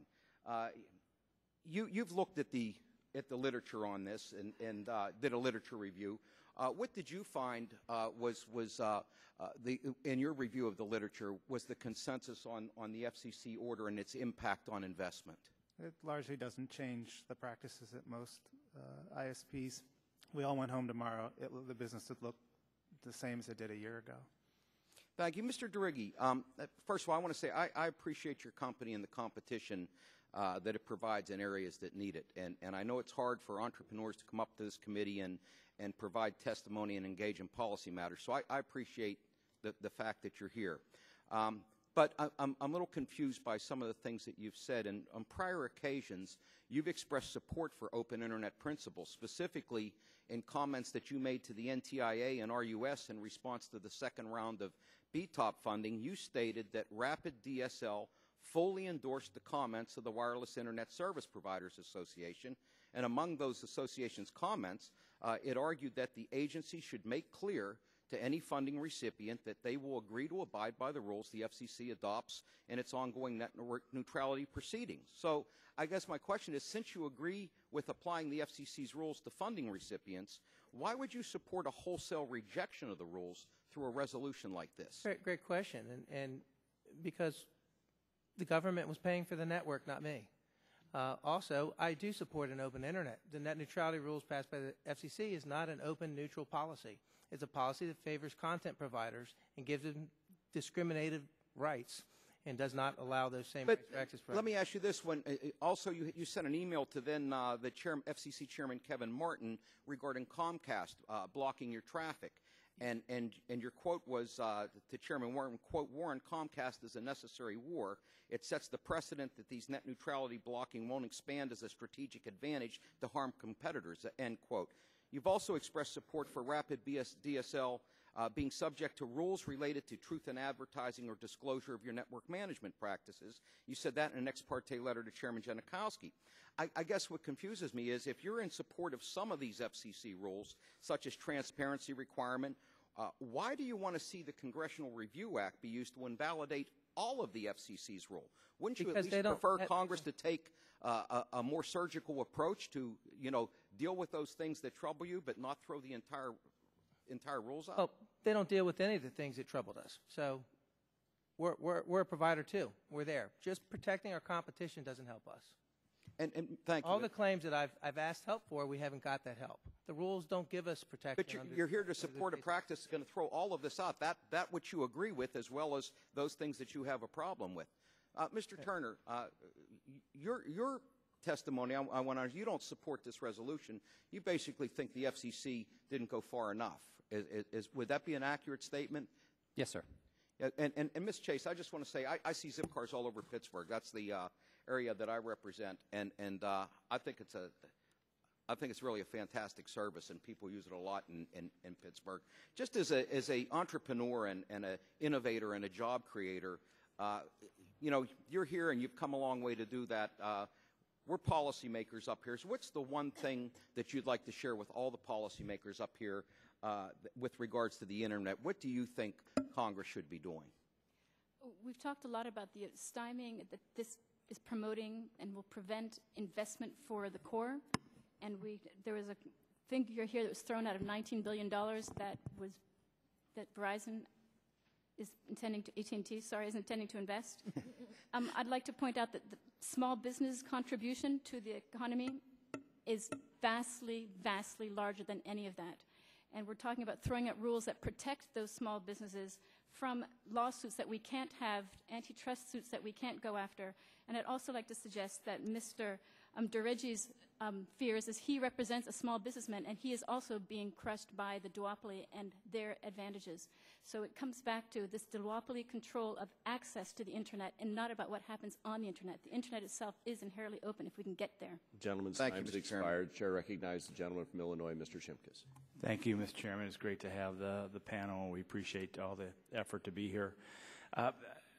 This is what I've always struggled with, and I think I'm going to open up with Ms. Chase, because I think all of us appreciate a business model that people have an idea of a service that's not being rendered. That's an idea. You all have to develop a business plan, and then you go to the markets to raise money. You're assuming risk. Hopefully somewhere down the road there's a return. That's the way the business works. That's the capitalist system. It's great. It's thriving. It's why we have one of the greatest economies in the world, even in a down time. Why doesn't this work for, let me ask this question this way. If the FCC can control the pipeline by picking winners and losers of intervention, what is the market signal to build out more pipes? I don't think the FCC is controlling the pipeline to pick winners and losers. Okay, let me ask this question again. And I'm not trying to pick a fight. I'm saying, where is the market signal if we want to build out more pipes?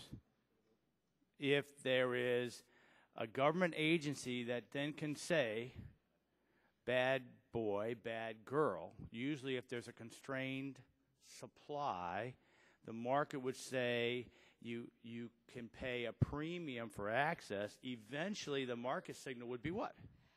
Build out another pipe. Just like, and you've made these decisions in your whole business plan, and that's the way the system. So my question is, what's the market signal that would encourage build out of more pipes? Because what's the better answer instead of government regulation?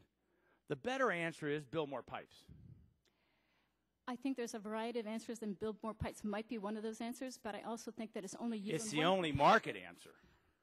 I mean, it's the only answer in a competitive market that then private capital would flow to build it. Now we have an example of government trying to intervene in building this and the stimulus, and we found out that we overbuilt, we incentivized government-run. We didn't. We have unserved, underserved areas. The stimulus is an example, a perfect example of how we failed by providing government money to do what the market should do. So let me go. I've got 2 minutes left, and I want to ask Mr. Cicconi. I hope I pronounced that right. The FCC says that these rules bring certainty to the broadband economy, and certainty in the business model is very, very important. It lowers. If you got certainty, you have lower risk. You can borrow more capital, or the cost of capital is less. That's true, right? Correct. Isn't the uncertainty that the FCC cured originally caused by the FCC?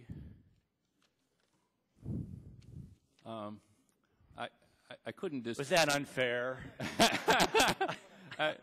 No, I don't think so, Mr. Chairman, because I clearly, and I think I reflected this in my opening statement, that I think this rule is a fair and middle ground, but certainly that's fair in comparison with the alternatives that we were facing.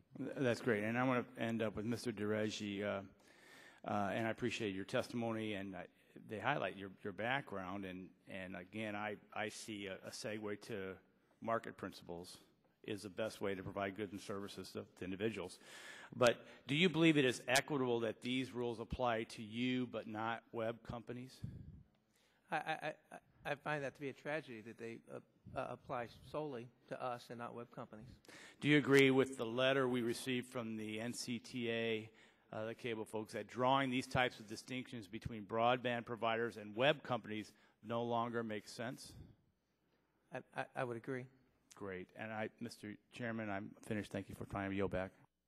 Gentleman yields back the balance of his time. Chair recognizes the gentlewoman from California, Ms. Matsui, for 5 minutes.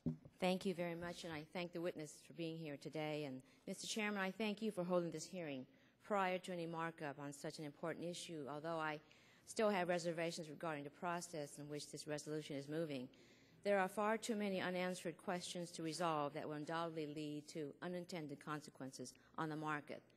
That being said, I strongly oppose this resolution because it undermines market certainty, harms consumers, discourages innovation, investment, and job creation in this country, and does nothing to move our nation's economy forward. Mr. Cicconi, It's no secret that over the years, AT&T has raised concerns over proposed net neutrality rules. Yet, AT&T took a stance in support of the FCC's order as its CEO and chairman earlier this year that the open internet order ended at a place where we have a line of sight and we know we can commit to investments. What are the specific factors that lead you to supporting the FCC's order? As I said earlier, Ms. Matsui, I think we're comfortable with the order primarily because it walks this line, we feel, in a more balanced way than the other proposals that were in front of the FCC. I think keep in mind that the two proposals that were there, one was an NPRM that frankly had a discrimination standard in it that we felt was probably a violation of the Telecom Act and certainly didn't have support in the Act.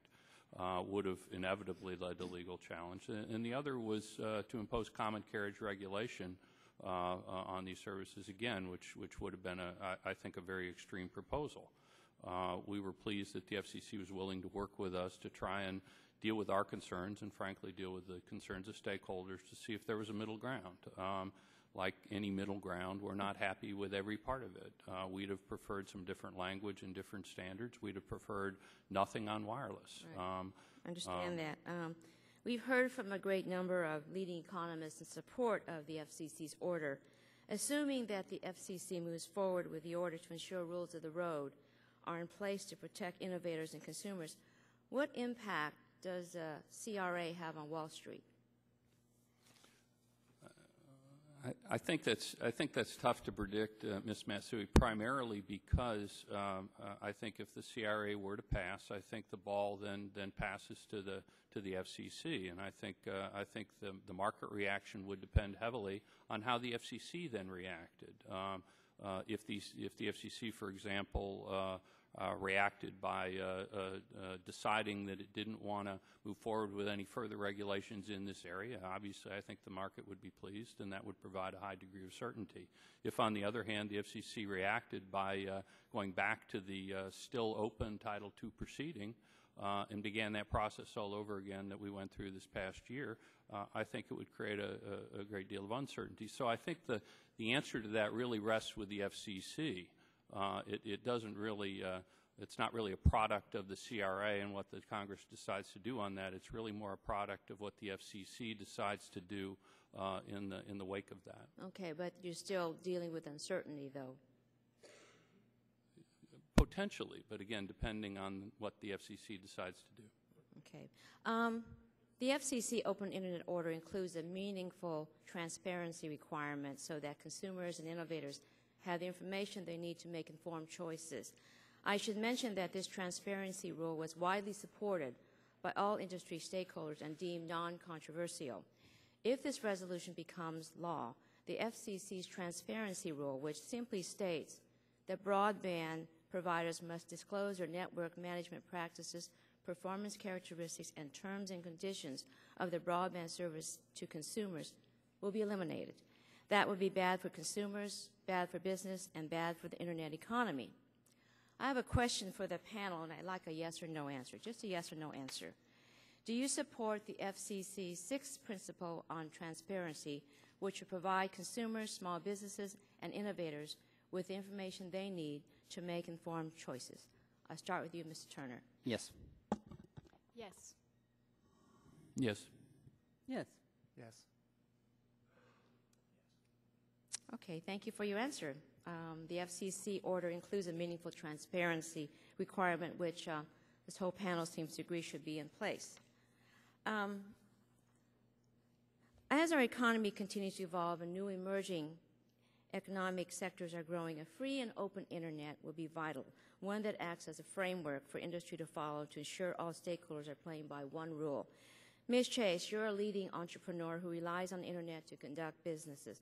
Using your experience, how will the FCC Open Internet Order impact emerging new economic sectors like smart grid and health IT, among others?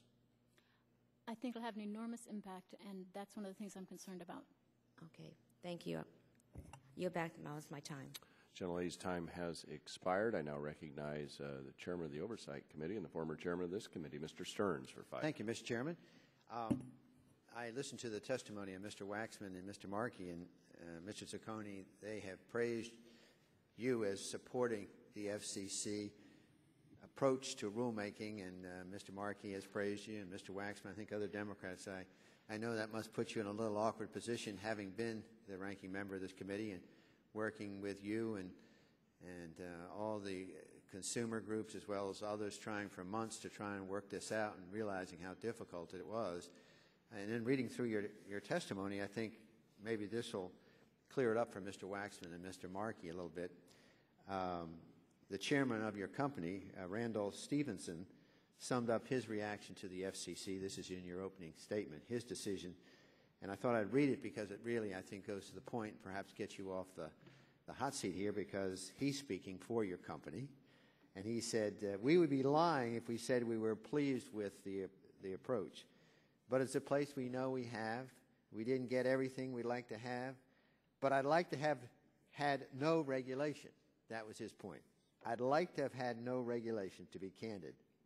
So, you know, Mr. Waxman and Mr. Markey are saying that you folks are just out there touting this approach. I think your chairman has pointed out that if he had his druthers, he'd like to have no regulation. Is that still accurate in your opinion? That's absolutely accurate, Mr. Stearns. I think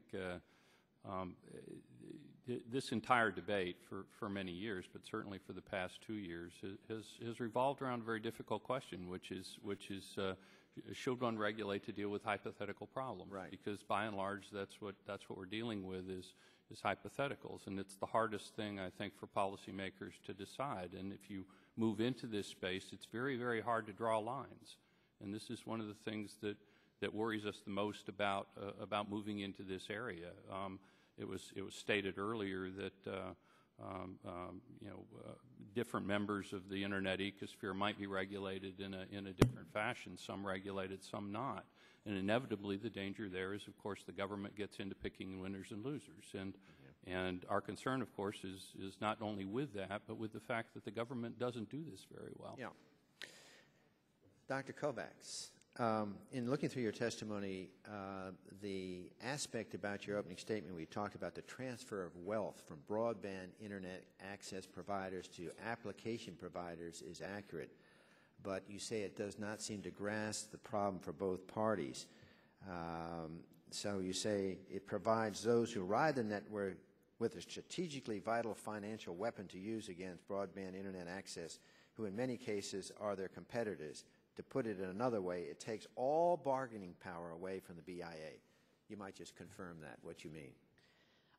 A couple of different things. For example, one of the things the FCC did not look at is a situation in which Google might decide to withhold its services from Verizon in Boston, but continue to provide them to Comcast, which would, I think, become a huge problem for Verizon retaining customers.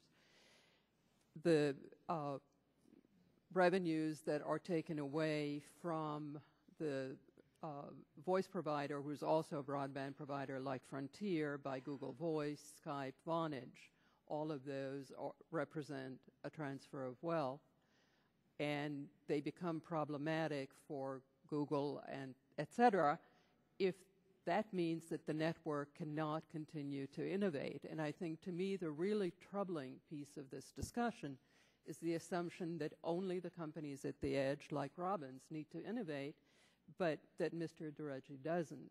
And in fact, she won't be able to do her business unless he keeps investing. Mr. DeReggi, have you actually read the FCC's approach to this net neutrality? I mean, have you or your staff actually taken time to read it? Yeah. What's specifically in there that you don't like? I mean, can you tell the committee maybe some specifics about it? Yeah, the thing that I don't like about it most is that it's everything's double standard. It does half the problem. For example, I want consumers to have their choice of content, but it doesn't really give that. you know, right. So it's, Doesn't it's vague Right. in areas you think it should be precise. Would that be? Right. Exactly. It's also very vague, so because of it, it allows it to be interpreted by the person who just happens to be in the office at that specific time who could have a completely different viewpoint of what those terms mean. And because it's vague in this point, does it create uncertainty to you in terms of investment? A tremendous amount of uncertainty. I just don't know what to expect. Yeah. Thank you, Mr. Chairman. Gentleman's time's expired. The chair recognizes the gentleman from Michigan, Mr. Rogers, for 5. Mrs. Kovacs, the FCC claims that the order brings certainty to the market. I'm having a hard time finding where the uncertainty was, except for the fact that the FCC was talking about intervening in the market. Doesn't a lawsuit over the FCC's lack of authority bring even more uncertainty into the market? The issue is definitely not settled at this point because of the possibility for litigation and because of the point that Mr. Cicconi made that we're not going to know what the rules mean until the FCC interprets them one by one. So companies right now really have no idea of what they can do in terms of pricing, in terms of the kind of products they can develop as part of their business plan on the carrier side until a sort of case law develops at the FCC. And that never happens in a hurry. Well, no. And that's the whole. I mean, that's. So now we've added another layer of uncertainty to the definitive uncertainty that the FCC put into the market in the first place. A little confusing to me. We're just a small construction company back in Michigan. We don't maybe a little beyond our intellectual prowess to understand how we got to the uncertainty in the first place.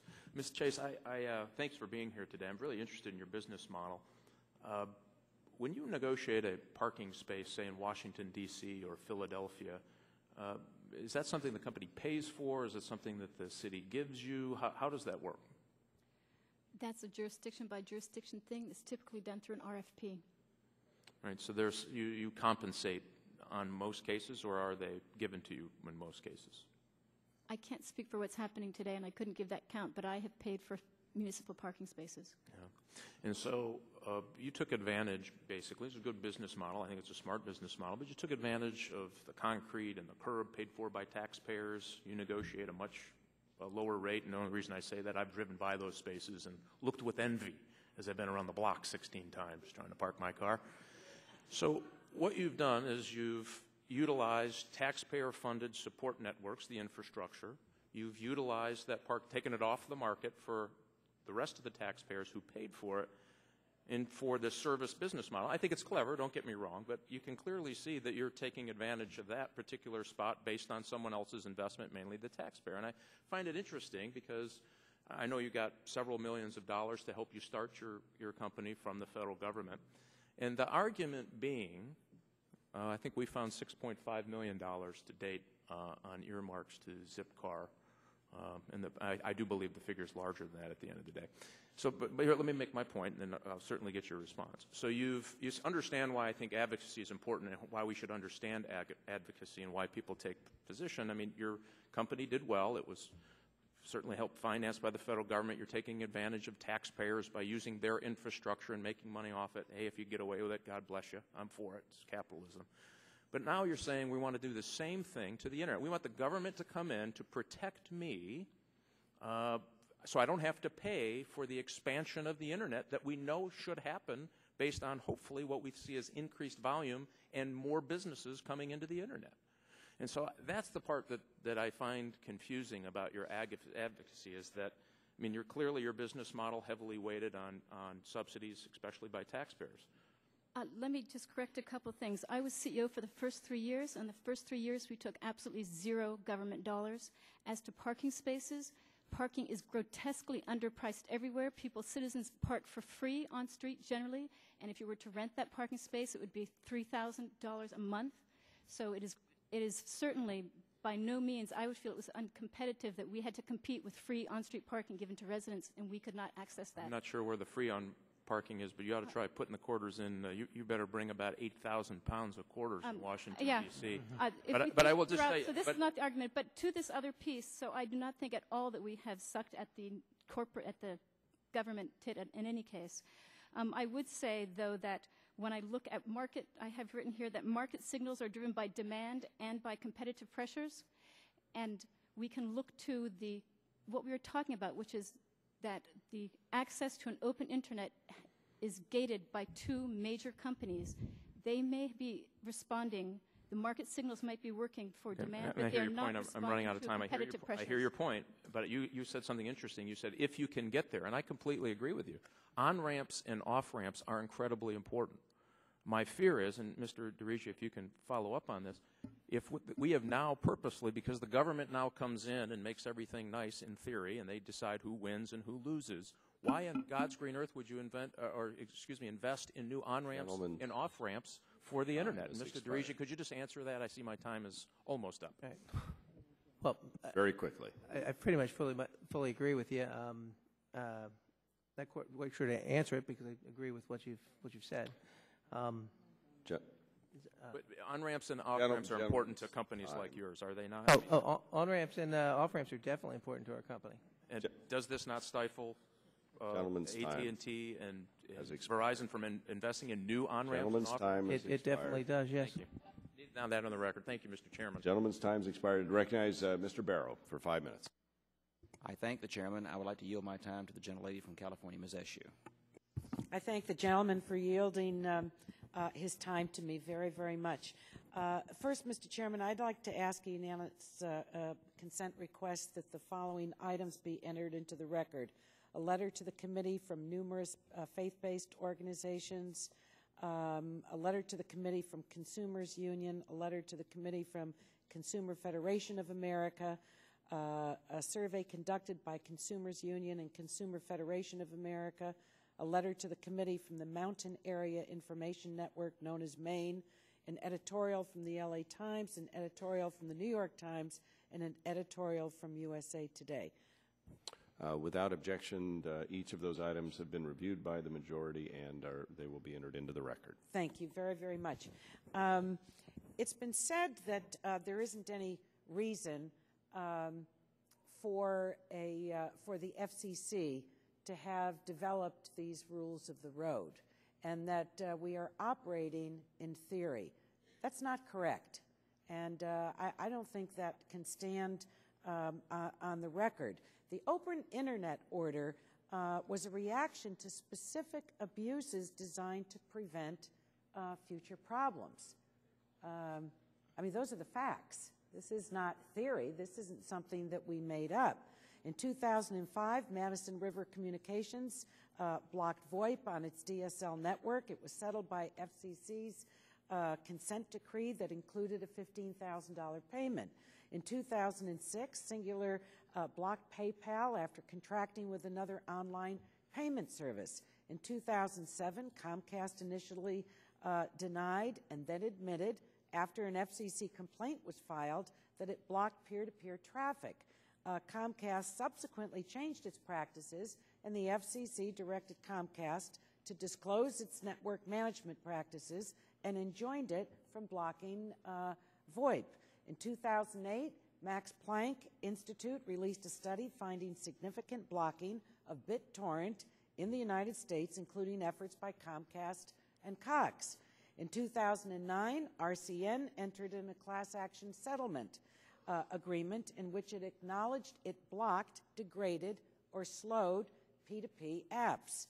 In 2009, AT&T blocked use of iPhone VoIP applications that use 2G or 3G, and in 2010, AT&T blocked use of the Slingbox iPhone application on a 3G network. So we're not operating out in the ether somewhere, and neither is the FCC. So I think it's important to set those things down for the record. I'd also like to make an observation, and again, thank the chairman for having this legislative hearing. What I've heard today is consumers believe that we should not be proceeding with the CRA and that there is a very important set of standards, light by standard, by the FCC that really should be put into place. We've heard from one of the 100 of Time Magazine's most influential persons in our country, maybe in the world, Ms. Chase, say that this is not menacing to innovators, that this is helpful and that it's important. Dr. Kovacs, you're the only one that I really don't get here in terms of your theory of economics. But Mr. Cicconi, I appreciate the fact that you would come, that you would accept our invitation and say what you have said and stand where you are standing. I've had disagreements, policy disagreements with AT&T, but we see where Comcast, where AT&T, where small entrepreneurial businesses, as well as consumer organizations, as well as economists, all weighing in and saying that these rules are not menacing. In fact, what is menacing is this CRA. So I'm glad that we've had this legislative hearing because it's cast even a brighter light on what the committee is considering doing following this legislative hearing. I'm grateful to all of you, even those whose views I don't entirely either understand or embrace, but that's what makes for a great hearing. And I think that this has been, and I will, right there, almost on the money, used my time. Thank you, Mr. Chairman. Thank you. I appreciate your comments. For the witnesses' edification and for the committee, we're in the middle of a vote right now, so we will recess. We'll recess now and resume the hearing immediately thereafter. Now, I know some of you may have to depart. I understand that. Our committee members will probably submit some questions for the record then, for those of you who have to leave. Those who don't, we will reconvene, and then after we're done with the round of questions, the final round here, we will then recess briefly so the room can be reset, and we'll go right into the markup. And so I would welcome you all to stay around who can, and we'll be back after the vote. With that, the committee stands in recess. Stick around. I don't know, Mayor up. I don't know. I don't have my BlackBerry. I don't know how many up.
Let's see if this, okay, there we go. We're going to call the committee back to order, so if you'd like to take your seats, and maybe we could close the doors out to the hallway there.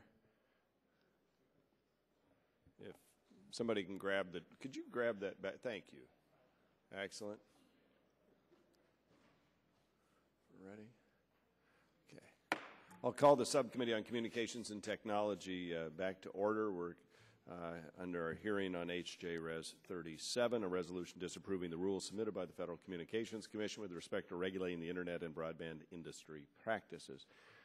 We have a couple more members who have been here for the duration and want to ask some questions of our remaining panelists. I appreciate our panelists, by the way, for staying and continue to participate. And with that, I would recognize the gentleman from Georgia, Mr. Gingrey. Mr. Chairman, I want to thank you, first of all, for calling today's actually second hearing on the FCC order on net neutrality. I know that my time is limited, so let me like to proceed with my questions to these industry stakeholders that are present today, and thank you also for your patience. Dr. Kovacs, before we broke for votes, the distinguished ranking member of the subcommittee had kind of questioned your economic logic in your testimony, but you really weren't given an opportunity to respond to that. And so I'm going to go to you first, and maybe you would want to expound on that and my own questions. Is there currently some sort of network neutrality crisis warranting government intervention, or do you think we are better off letting the technology and the relationships between and among broadband providers and web companies just continue to evolve? Let me try and address those in a whole bunch of questions that came up earlier and went away. And I think one of the best ways to answer that question is to look at the last few years and say that both the vast investment in fiber, that is Fios, most of the wireless broadband investment has come since the triennial review and since the classification of broadband as an information service. So to me, it clearly shows that giving the companies flexibility to run their businesses the way they need to run them makes it a lot easier for them to raise capital.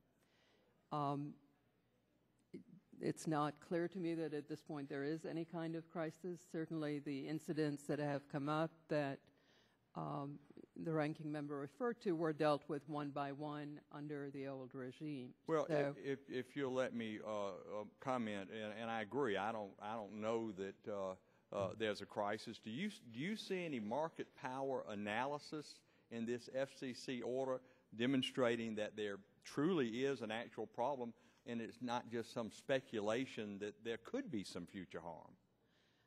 The FCC looked at an enormous record, and I think we do have to give them credit for having looked at an enormous record in reaching their decision. Having said that, there's not anything like the kind of analysis that you would have, an HHI index, that kind of thing, that would be looking even at the transport layer, at the broadband access providers, and there's no recognition that wireless actually in some markets does serve, and for some market segments does serve as a competitor. So I would disagree pretty strenuously with Ms. Chasen's earlier repeated comments about the duopoly.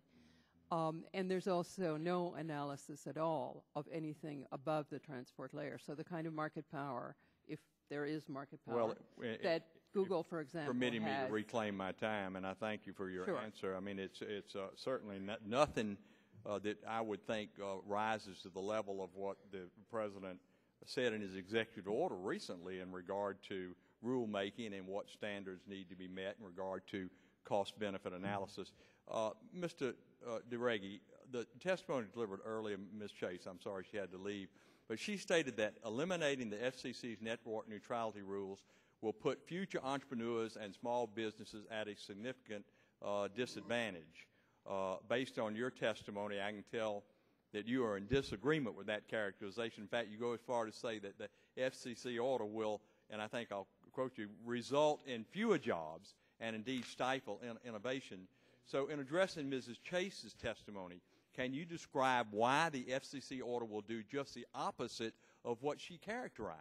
Let me share my hometown of Barnesville. 70 out of the 300 homes operate home-based businesses. That was made possible because of 3 megabit broadband shared by 50 homes, which we provided. Broadband provides jobs, not HD video.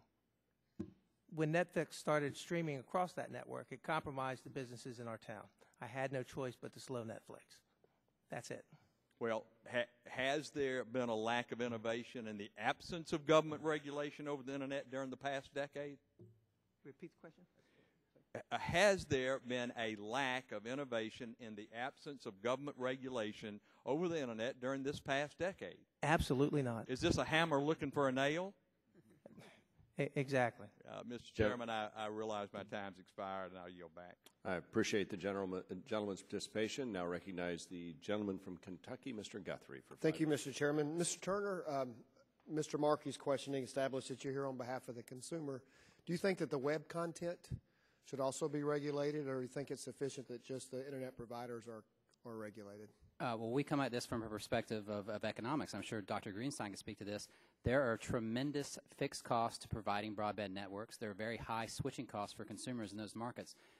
There is nothing preventing a consumer going one click away to another website. So I think they exist in different markets. That's not to say there isn't problems with market power in those markets, but I don't think that the FCC, in the context of its authority over communication by wire or radio, should really be the ones looking at that. But certainly we would welcome Congress. So they shouldn't address that market power in that place, that one has more than the other?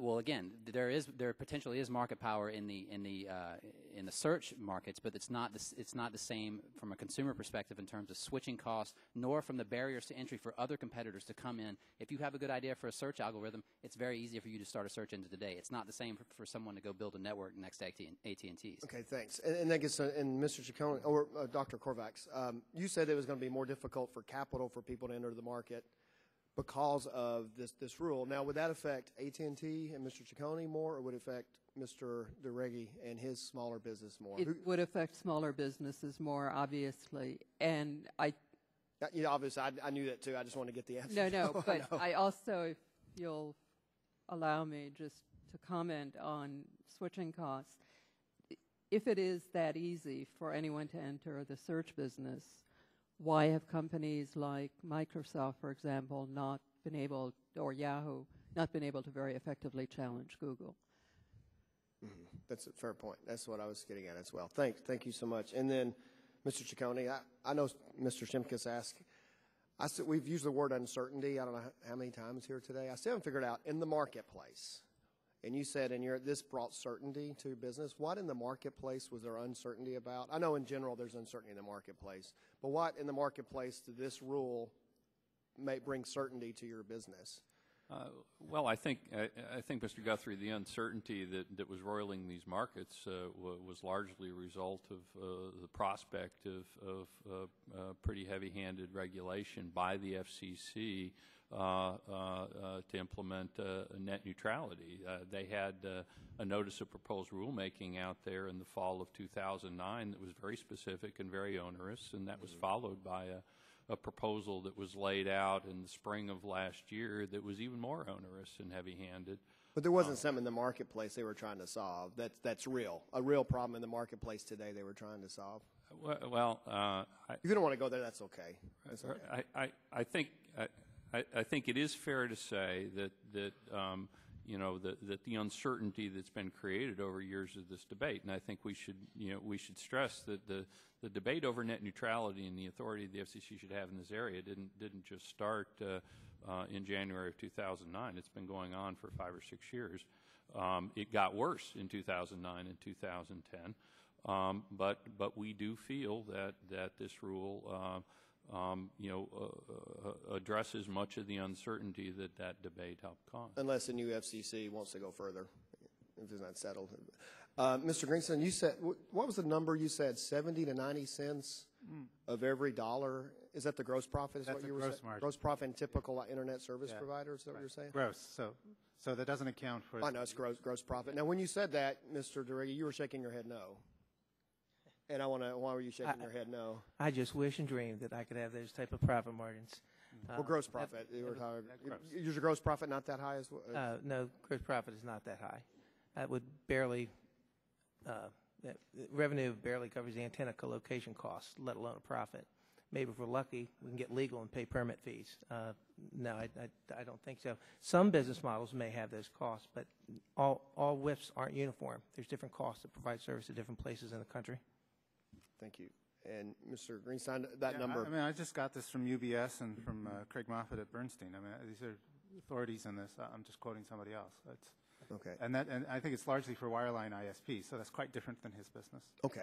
I just want to establish that. And Ms. Kovacs, Dr. Kovacs, I'm sorry. Not to get arcane, but he's talking about gross margin, which is when you've removed only some part of the network variable cost, and then there's a huge amount of other costs that has to be covered. So again, net income is in the 5 to 10% range, so, yeah, which is what goes back to the shareholders. Net income's what you have to go to your investors with, isn't it? That's what goes back to your investors, exactly. I yield back.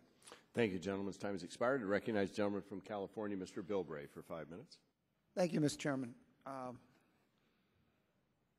Mr. Turner, you indicated in your testimony that you really don't think the FCC has gone far enough on this, and I assume that means that you would prefer the FCC to have gone and reclassified into Title II. Well, look, I recognize that net neutrality appears messy, and it's really because it's a Band-Aid to what the earlier FCC Okay, well, I'm just wondering about this. I'm trying to find the line. Would, in your opinion, the Title II be a better option for us to be going down rather than stopping at this level? You may not be aware, but much of the large business enterprise market for broadband is today regulated lightly under Title II. Mr. Cicconi's my point is that you'd like to expand that and bring it into this field. Well, I think by doing that, the WISPA Association, which Mr. DeReggi was a member of, they would actually probably prefer that because it takes away the regulation on the Internet service provider layers and moves it down. So your support for going to Title II is because some in the business community would like that? My support for Title II is because that's what Congress adopted in the 1996 Telecommunications Act. It's the law of the land. Ooh, well, let me say something. Somebody who was on the committee at that time, that some of this is an interpretation. I got to say one thing. Let me just say one thing. I just think that I want to clarify something. There was a comment made earlier. Mr. Turner, have you ever run for elected office? I have not, no. You've never gotten a vote? Okay, Mr. Chairman, I just want to clarify. There's statements made here that Mr. Turner represents consumers. Now, people around the world are standing up and demanding the right to elect their representatives. And it's not just on Mr. Turner. We do this all the time.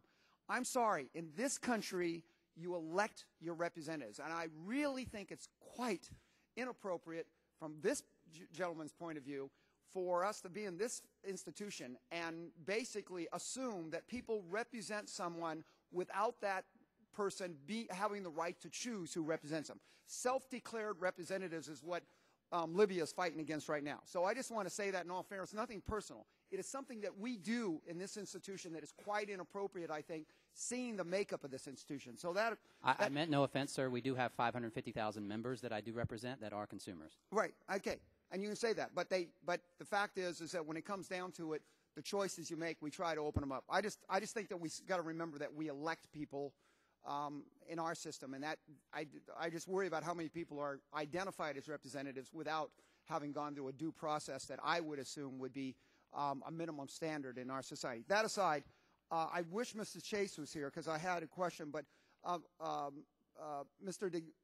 DeReggi, interesting thing of Mrs. Chase's situation, she was at a zip car, and if I remember right, normally if she wanted to get basically rated somewhere on through the system, it would either be alphabetical, which would put her at the bottom, or it would be based on how many hits she gets.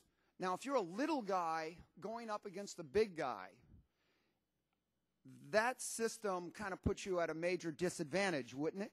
It surely does. Now, so she now actually, her company or former company, had the option of paying into an advertising mode that moved her up to the front and made it big. So by having the ability to sort of pay to play, that gave her the ability to compete on a much more even footing than somebody who was an established big guy, right? That's correct. Now, what would happen if the FCC said, no, that's not an option either, that somebody can't buy their way onto the front page by paying for advertisement? What would that do to the little guy's ability to take on the big established operations in this kind of business that Zipcart was in? Yeah, that would let the little guy have an equal opportunity. Okay, I just think that as we go down here, there's we forget that a lot of times what we perceive to be a big advantage of the big guy is really the only vehicle that a little guy has to compete in the system. And I always get kind of frustrated if somebody comes from a blue-collar background, and that's why, Mr. Turner, I bring this up all the time because everybody says they represent the poor and the working class, and some of us never got to elect these guys.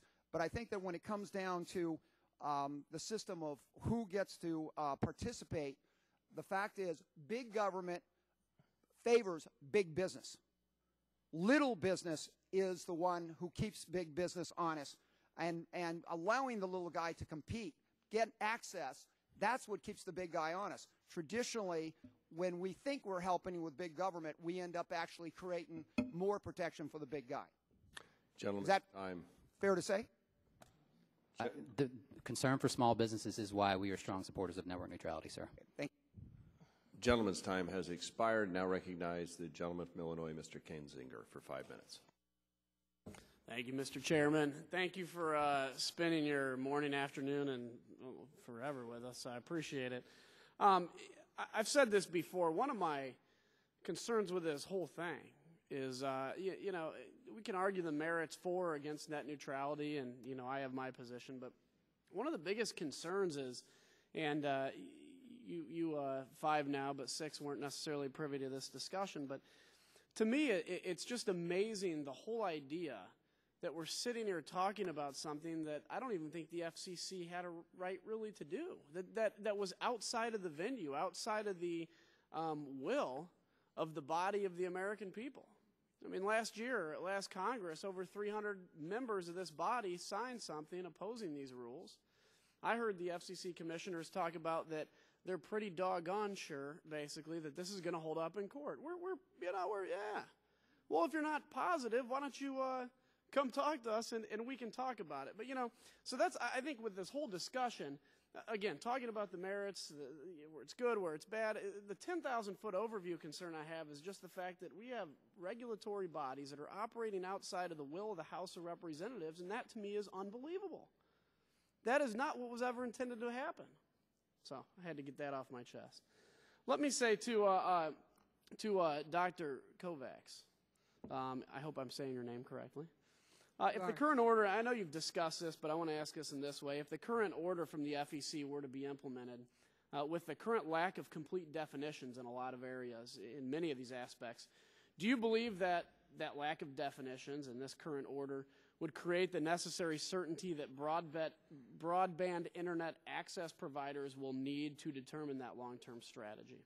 I think it's going to take a long time to get to the point where we know what the definitions are, because it's going to be case by case as protests are filed and the FCC deals with them. So we have quite a while to go before we have certainty about what the rules are actually going to be. So we don't even know in 5, 10, whatever, I'm just pulling those numbers out, we don't even necessarily know what this is all going to look like anyway. So this is all still subject. It's going to be a multi-year process. Right. Mr. DeReggi, I hope I'm saying that right. You guys have difficult names. You need an easier one like Kinzinger. I currently represent a rural district. It's fairly rural, and it's served by a lot of small companies like your own. One of the things that I tend to note with consumers in these kinds of areas is that they choose, in many cases, small companies like yours so that they're able to pay for the services that they want to have in that area. The FCC order has a provision that mandates that every consumer be able to access every service on every device regardless of cost. Could you expound a bit on how that particular provision would impact your pricing plans, as well as what you think it would do to your ability to serve customers in areas like that? Well, it would definitely force us to raise our prices in order to be able to do that. But it's also not physically capable of happening because the spectrum's not available to be able to fulfill that request. So we're basically creating something, or something's being created that's just not even possible to follow through on anyway. You're basically making me operate as a criminal because I can't comply. Right. Okay. And, finally, Mr. Turner, just to be clear, yes or no is fine on this. Please, just yes or no. If the FCC loses in court, will you support Title II regulation of the Internet? I support Title II regulation of Internet access, the transport segment of Internet access services today. So the answer is yes. The answer to, okay. You didn't ask the question the way I would answer, but yes, the answer on the connectivity side, not the access service side. Okay. Yes, sir. So basically, a vote against this resolution is a vote for Title II regulation. I yield back. Thank you. I wish I. Gentleman yield back his time. We now entertain a unanimous consent request to allow Mr. Inslee to sit at the subcommittee level without objection, so ordered, and he will be our final questioner before we go into the markup. So I would yield now 5 minutes to the gentleman from Washington State, Mr. Inslee. Thank you, Mr. Chair. Thank you for your courtesy. Let me participate. I appreciate it. These are very important things. I want to thank all the panel for being here. These issues and the constellation of issues this represent, with all the problems we've got in the world, from Libya to for gas prices, this one I hear more about. I mean, not necessarily more than some of those others, but a lot about. And I've almost come to think that when people in my district think about life, liberty, and the pursuit of happiness, they think about free access to the Internet as either life or liberty or pursuit of happiness, or maybe all three of them. And they really do perceive a threat to that, because certain business plans could result in the loss of their decision-making about what they look at on the Internet, and losing that ability and that going to some commercial entity instead, or imposing costs on them that aren't necessarily in their benefit. So it is a huge issue in my district. People are very, very concerned about it, and I am as well, and I don't believe the FCC actually went far enough to guard against the life of that life, liberty, or pursuit of happiness interest, in part because it didn't deal with the wireless spectrum, which is the future. We're really talking about the past or the present here in wired, but wireless is the future, and the fact that we haven't considered protections on that is very disturbing to me. So I just have a couple questions. First off, for Mr. Cicconi, do you think that consumers are the ones that ought to have final say in deciding what content and services they have when they access the Internet? And in what ways, if any, does the present order restrict those consumers, if any? I think by and large, I think we're, the objective of our business is to provide that very access, and it's not our position or policy to hinder it in any way.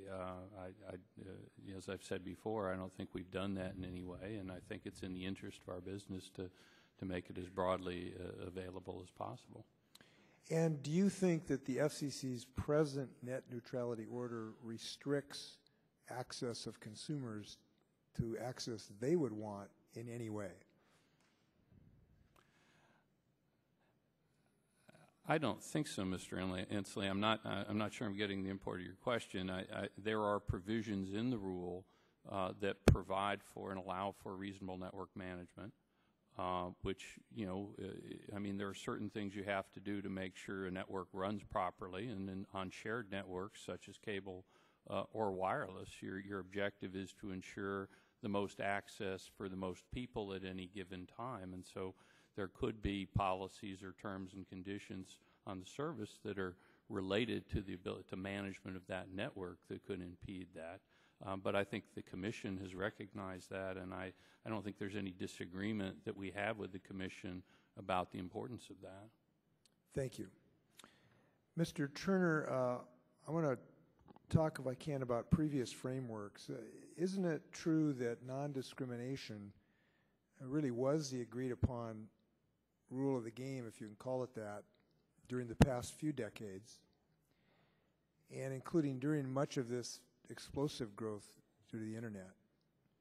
And AT&T really agreed to that principle in net neutrality in FCC merger approvals.